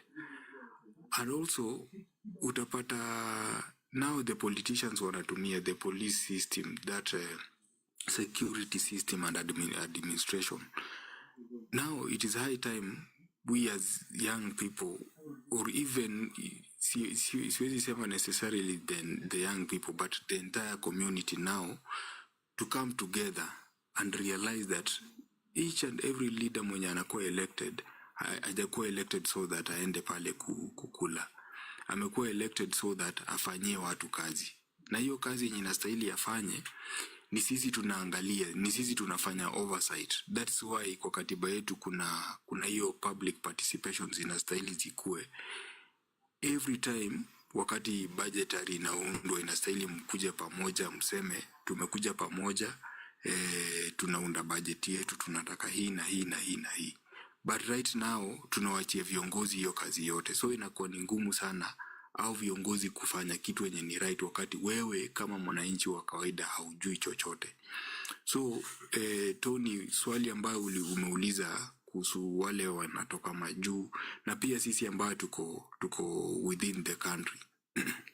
It is high time kwa sisi sasa kushirikiana, kwa sababu education is power, knowledge is power. When people know what they should do, it is very easy for them to work kwa kile kitu ambayo inastahili ifanyike. Na kweli kabisa watu wajui, hiyo ni ukweli, watu wajui. And for you to go and educate even 10 people, you need a lot of resource. You need a lot of power to educate one person. You need a lot. Kama hii hapo adumia can support you. Kama hii live stream tulianza saa 10 mpaka saa hii. Sasa imagine uko ground, and you guys, let me remind you that we'll be hitting Trans Nzoia County. We as Dawak Media and those who should come on this platform will be having our tournament there, ya civic education. Then from there 16th of November tutakuwa Kilifi County. State tutakuwa na mkutano, nitawaambia hoteli ni gani, but bado tuna avoid juu ya security yetu, tunaichunga kidogo. Tutakuwa na zaidi ya watu 300 tunaungana hapo. Then from there mid of December tutakuwa Kondele. Yeah. So yeah, hapo hivyo ndo plan zetu ziko. So upward I'm looking forward kuzungumza na wewe about the tournament that we'll be having in Trans Nzoia. Yeah. So, Majama, nimewambia, for those who are asking about the number, that is the number on the screen. Itatoa Dennis Wambui. Mnaweza tutumia $20, $10, any support tufunge hiyo, tuondoe hiyo number hapo ya data. twende upward. 1 minute tumalizie, then turudishe. Tony, pose the question again. Okay, thank you. Now, I was talking about the reality on the ground. You find, for example, here in Trans Nzoia County, we have a river known as River Nzoia. Hope mmeisikia. Hii River Nzoia, right now as we speak, iko at risk of like ukiangalia wa Chinese walitap maji yenye imeenda kwa Nzoasko, kuna maji imeenda kwa Nzoasko, na ukiangalia mtoni maji yake imepunguka kabisa. But maji ambayo inasanywa inauzwa inastahili irudi bado kwa community, so that isaidie community kama ni kueducate students na vitu zingine kama hizo. Apart from that, hiyo pesa ambayo zinasanywa zinastahili zikuje pia zichunge mazingira huku kama kupanda miti na vitu kama hizo. But in speaking of the same, uta realize that miti ambazo zimepandwa, kuna forest inaitwa Capulate forest imekatwa, haina miti. Maji imetegwa yenye inatoka kwa hiyo River Nzoia, na hiyo maji haileti any benefit to the people wenye utasema impact yake ndio hii. So it is high time we as the people of these communities and the nation tuangalie vitu kama hizi ambazo zinaleta degradation kwa society, kwa sababu if actually maji imekuwa tapped inauzwa na inauzwa, why can't that money be mobilized and ikuje bado kwa society wapande miti? Trans Nzoia County saizi miti nyingi sana zimekatwa, na miti zenye zinapandwa ni blue gum, na hii area ni chemichemi. When we talk about River Nzoia, keep in mind that Cherengani Hills inatoka huku, na hiyo peke yake inapeleka 39 River Nzoia inapeleka 39% ya maji yake inaenda Lake Victoria. If you can imagine 39% ya maji ya Lake Victoria inatoka Cherengani Hills na part of Mount Elgon, and miti huku hivi zimekatwa. So these are the things zenye inastahili tuangalie. And World Bank imepeana pesa mingi sana saizi kwa mambo ya climate change. Hizo pesa zinakuwa looted. So as we also talk about looting yenye inaendelea kwa government, Morara amereflect ile ambaye imefanyika. Kuna yenye sasa inafanyika saizi as we speak. And inataka hiyo nguvu kukuja pamoja kuongea vile Dawaktu wamesema, like watu wakikuja Trans Nzoia they will advocate for these things, and at the end of the day hiyo nguvu itakuwa iko pale kwa ground.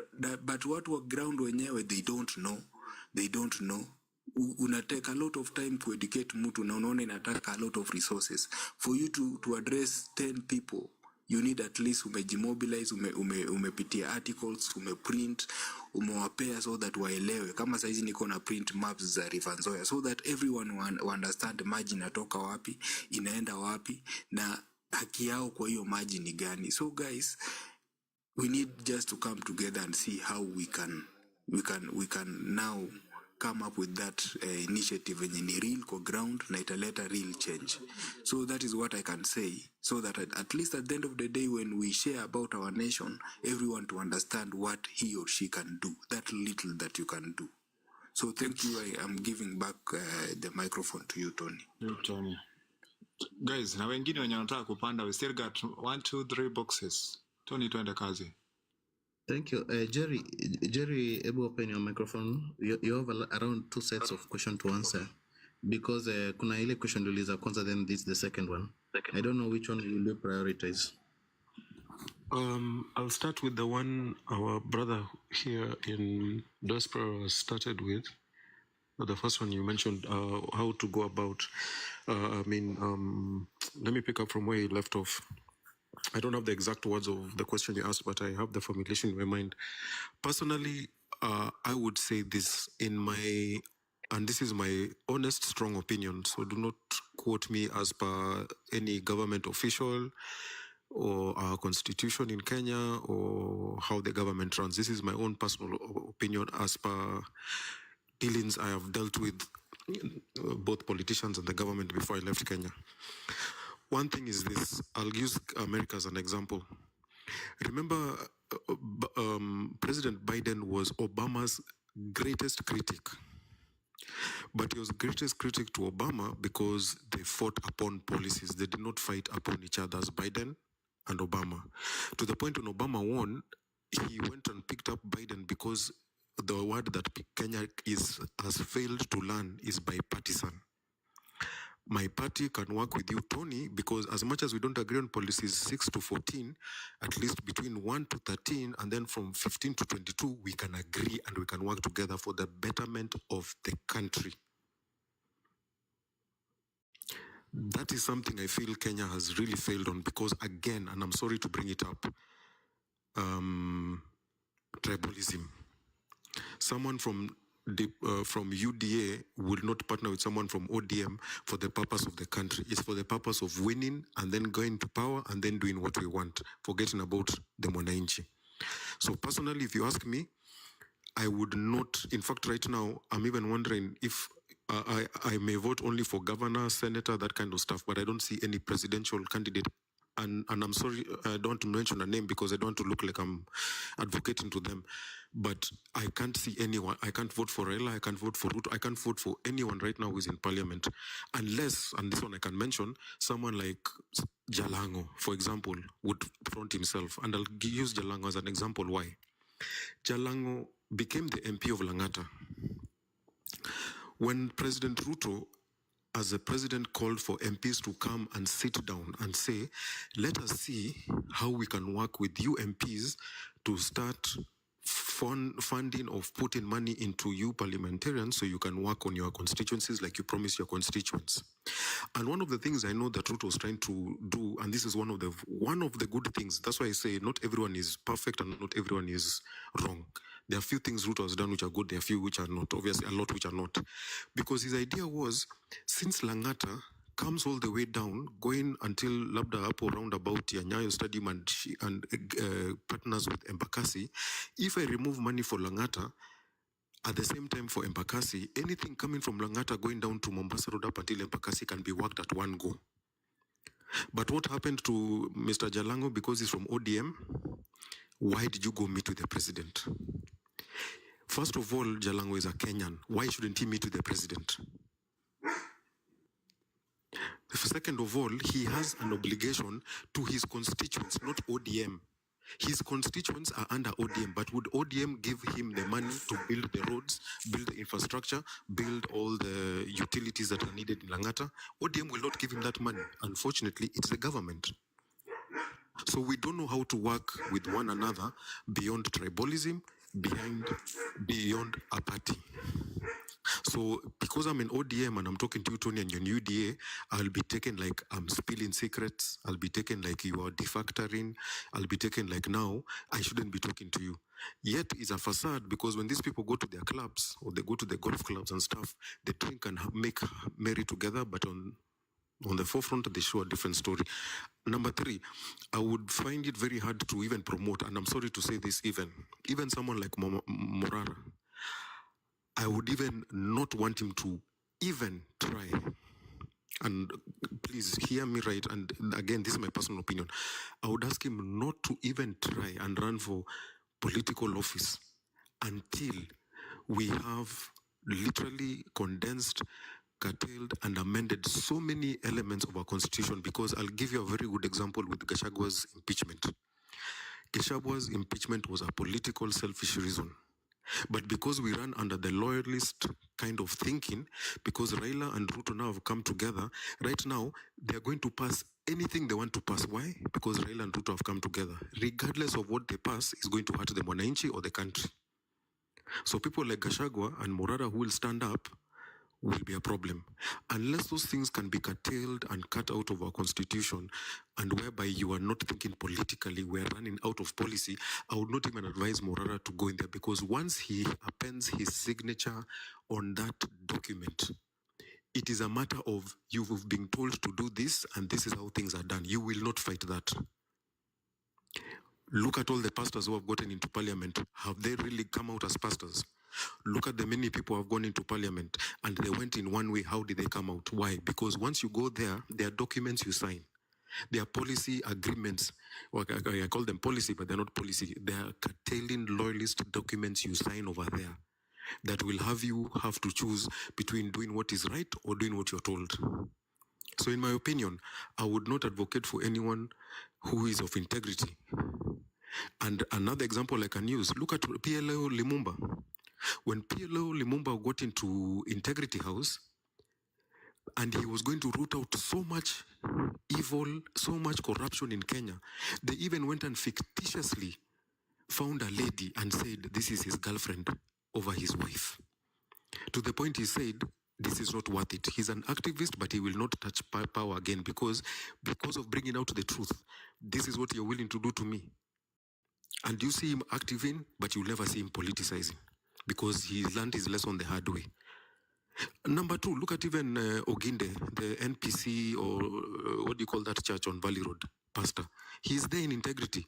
Remember how when he got into that position, how he was on fire, doing this, fighting this fight. Do we hear of him anymore? Because there's a place whereby you don't cross a certain line, like it or not, whether you're a pastor, whether you're truth, whether you're integrity, there's a certain line you don't cross in Kenyan politics, or unfortunately, you will be unlived or you will go home. So for me personally, for those of you who have got an ear for Morara, I would advise strongly, don't bother trying to get into politics unless some things are changed that will allow you to be really for the people. Jerry, what does an overhaul look to you? A total overhaul of this system? A total overhaul of this system means we go back to the constitution and cover the loopholes that are self-serving. Cover the loopholes whereby you're not making such silly statements whereby it's a matter of interest to the country versus the matter of interest to the people. But who is the country? How come the islands which are all over the sea do not have names? They're just called islands because there's no one who lives there. But the moment a family can live... If people like Morara and the rest of us, we are not going for those positions, brother. Sasa, na kina nani wata change? That's why I've started from the ground up. If you do not change the document, do not go there with your mindset because your mindset will not change the document. And the document is run by underpower. But who will change the document then? You get my point? But there are people who have been advocating to change the document. If you follow the likes of P.L. Lumumba, if you follow the likes of Olumutsban, if you follow the likes Jerry, of... are you suggesting, Jerry, are you suggesting, because there are two ways, we want to go step by step, are you suggesting a referendum before an election? Not suggesting. Not suggesting. Not suggesting. Or a referendum is not a suggestion. Or are you suggesting the other direct means, maybe forcing them through the streets or Genz mode?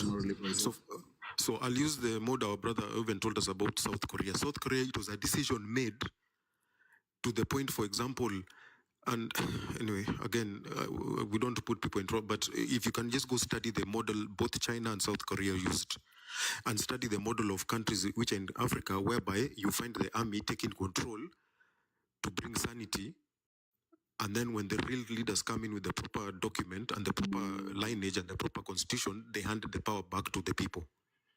Because the reality is, our document will not serve anyone with the right attitude or the right foresight to go and bring change in Kenya. It will not happen.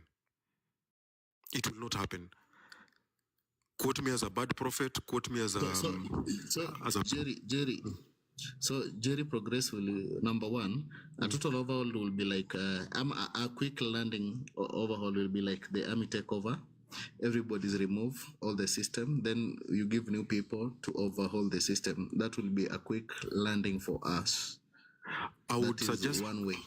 I would suggest the mode of the civic educators continue being civic educators until they initiate enough momentum to bring proper change of the constitution. Then, as for example, we have the best example. Who was the biggest fighter and propagator of multipartyism in Kenya? Raila Odinga.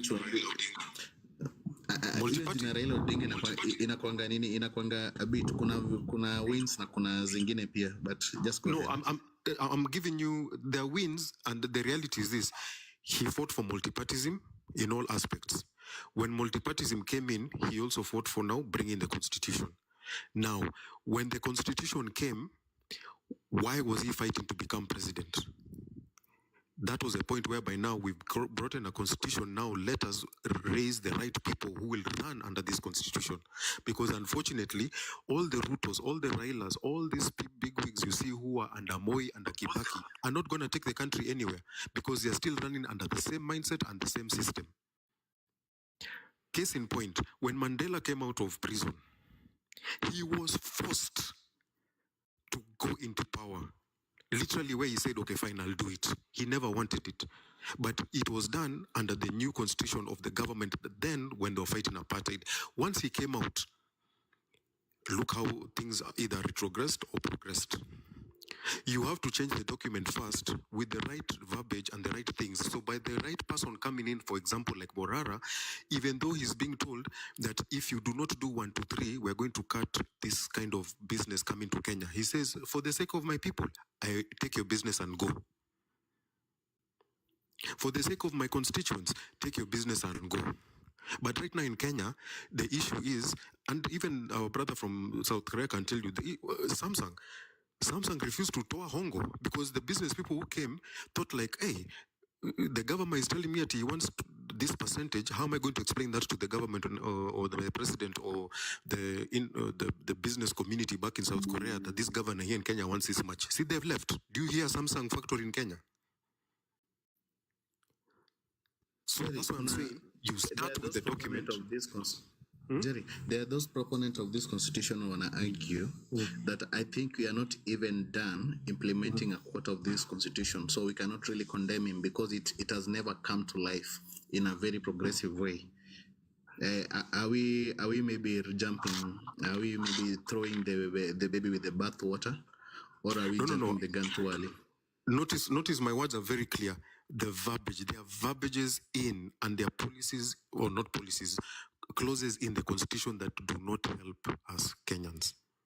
Things that would allow someone to run a county or the government in that verbiage of for the interest of the country rather than the interest of the people. And then you people don't understand that the country is a country because of the people. A land that does not have people is an island. That is why it's classified as an island. The moment a place has a family, it is constituted either as a family, a constituency, a ward, those kind of things. So how are you making a decision for the sake of the country, not versus the people? People don't find that contradictory. Does that make sense? It's lost a little bit, but just proceed. So, okay, so for me, that's why I'm saying I don't find any person with, and that's why I've used the example of Pierre Lumumba or Lumusman and even the former pastor Oginde of Nairobi Pentecostal Church. I've remembered Nairobi Pentecostal Church. The way our government runs in reality versus how it's supposed to run on paper is different because you'll want to do the right thing. But you can't do the right thing because of being ostracized, because we still run on a hierarchy, quote-unquote dictatorship kind of way. We need to run in a way whereby you can be accountable. Jerry, are you supposed to do this? And then I remember I say, hey, no, Tony, you're right. I'm not supposed to do this. Forgive me. What are the consequences of what I've done so far? Oh, I need to leave office. I will hand my resignation tomorrow. That's how it happens in Europe. That's how it happens even in South Korea. That's how it happens in most places here, in most states, sorry to say, in America. But Kenya, you can't do that. Who resigns in Kenya? Jerry, bado niko na maswali mengi. There's something that when you ukiongea like there's a progressive view mwenye natoa solution, but then there's a place where I'm always taking you back because there's one point that bado amjanijibu vizuri. Because nikiangalia all this system in African countries, we cannot all be like a basket case, like see what to succeed. Because we have an American type constitution, we have a European type kind of structure of government and everything. So I was asking myself, let's assume African we are inherently corrupt and tribal, and that one is not going to change anytime soon. We cannot wish it away. Is it now time maybe we look at a way where we change a form or a structure of government so that we be effective, so that so that we don't retain this structure that it's really foreign and it's really not working for us.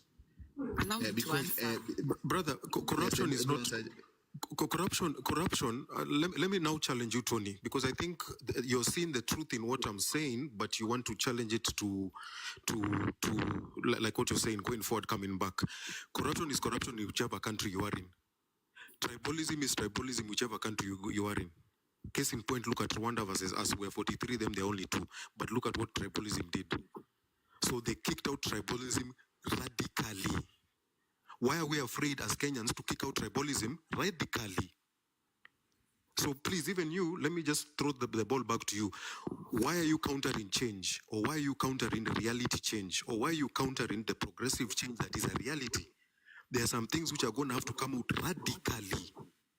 It's going to hurt, it's going to be painful, but it's a radical thing that's needed. Rwanda removed tribalism and there are only 2 tribes radically.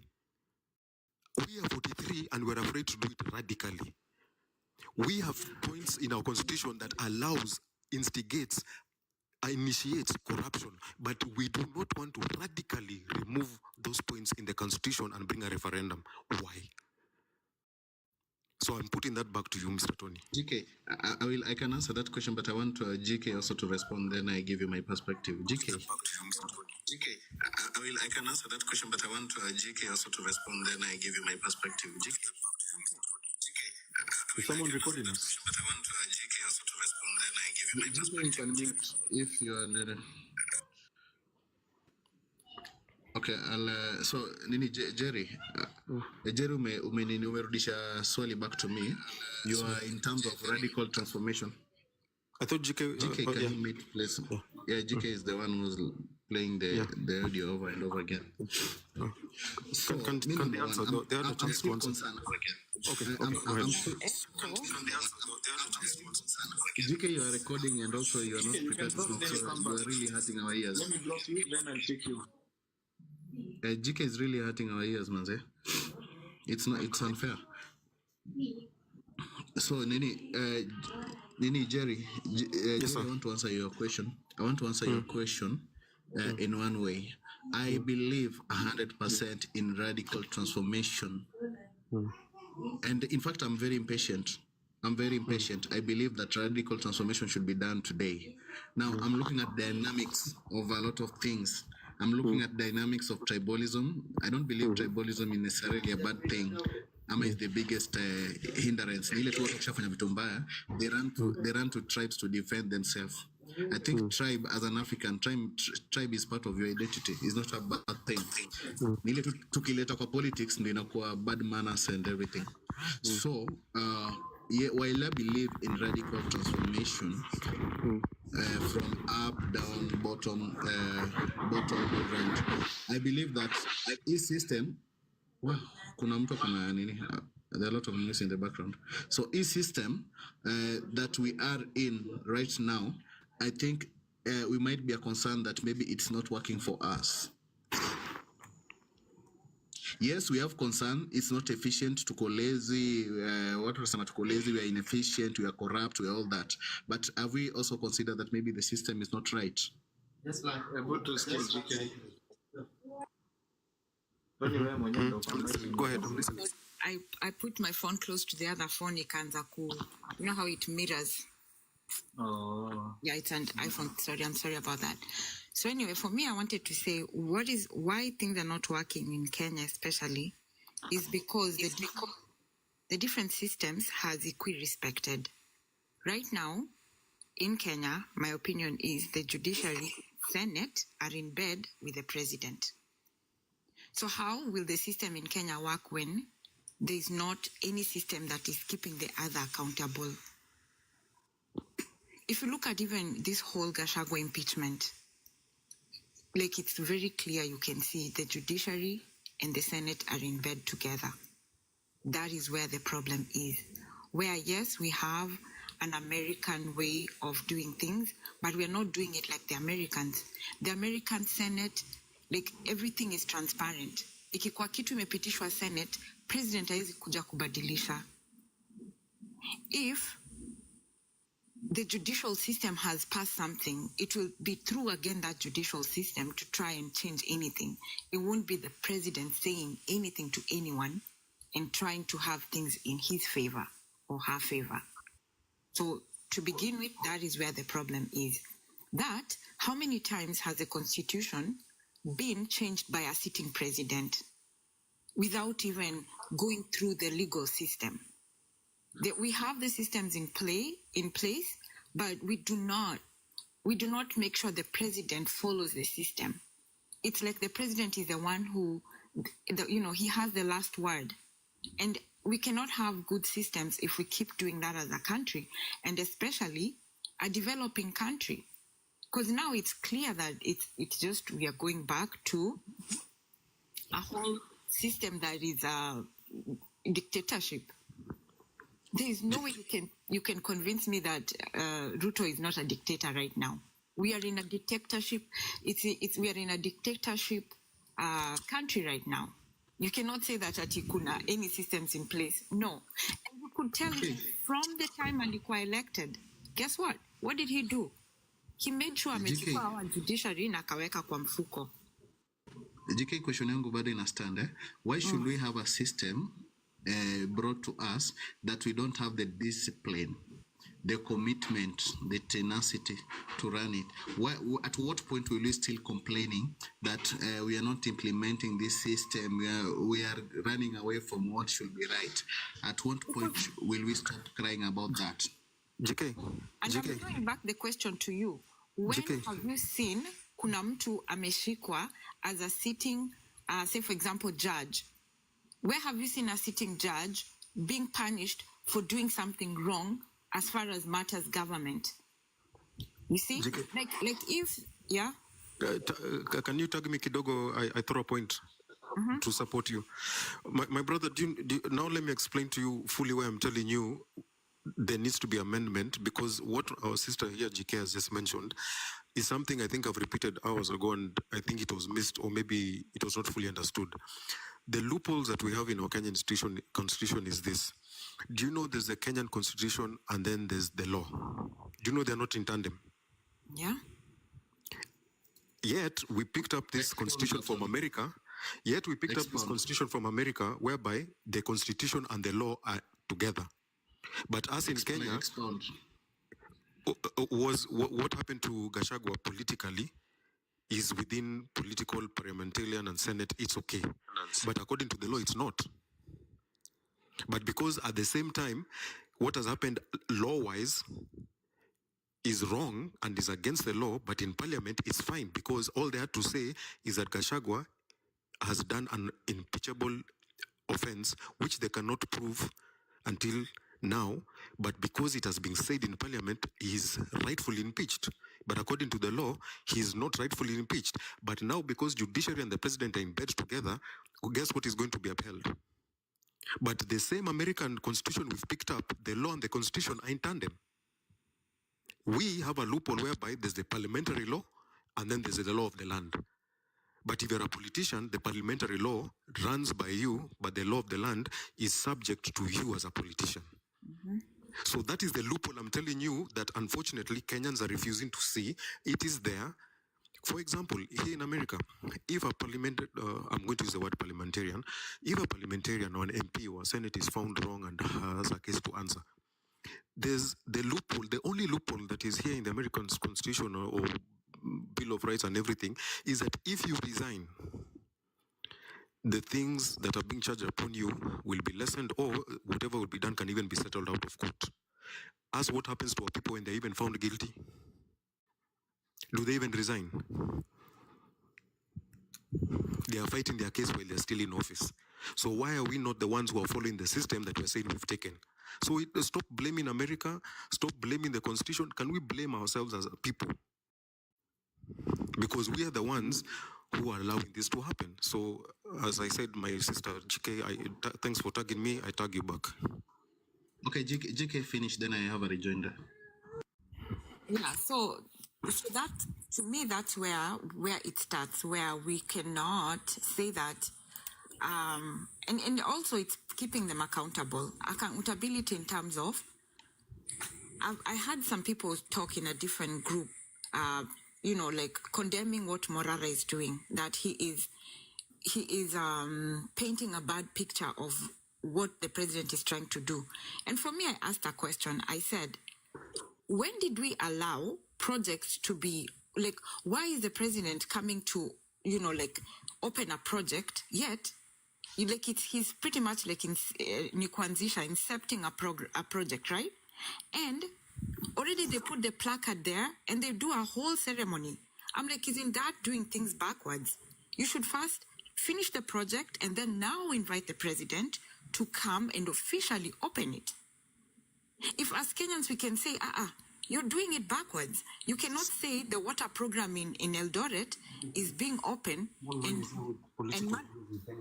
and money is being at X amount of money has been removed and the project is officially open. How is that project open? You see, if it can be that, hey, let the things be done fast. Are you agreeing with Jerry? Are you agreeing with Jerry that Jerry alikuwa anasema ati there is a difference between that laws need to be changed so that they match aspiration of what needs to be done? Is this system not totally working for us that we don't even need to be accountable to it?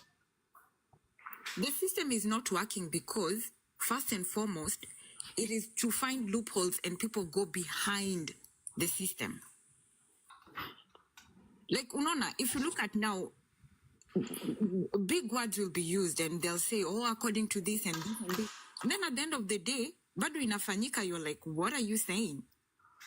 So, of course, the law is not being, it's not being upheld. And even the people, basic mama mboga, knows that, I can do whatever I want because let me give you an example. Ask anybody in diaspora. We had to unlearn how we took for granted the laws. You walk into an office and you're told it's closing at noon. You cannot talk yourself out of that. That it closes at noon, end of story. Even if you beg, even if you remove money, even if you're on your knees, it is simple. It is closed at noon, end of story. So if you're going back to look at law, msiangalie kubwa, it is in basic stuff that, you know what, you're supposed to be at work 8 to 5. If you're not coming to work 8 to 5 and your lunchtime is 1 hour, then you're subject to being, fired. Written up. Yeah. Written up. Written up or fired. If an office, you're supposed to submit your paperwork by 9 a.m., 9:05 umechelewa. Come back to... Like we cannot... No. It's that simple for us, but in Kenya it's not that simple. You see, yes, they can't grasp that. And I'm telling you, personally, I had to unlearn.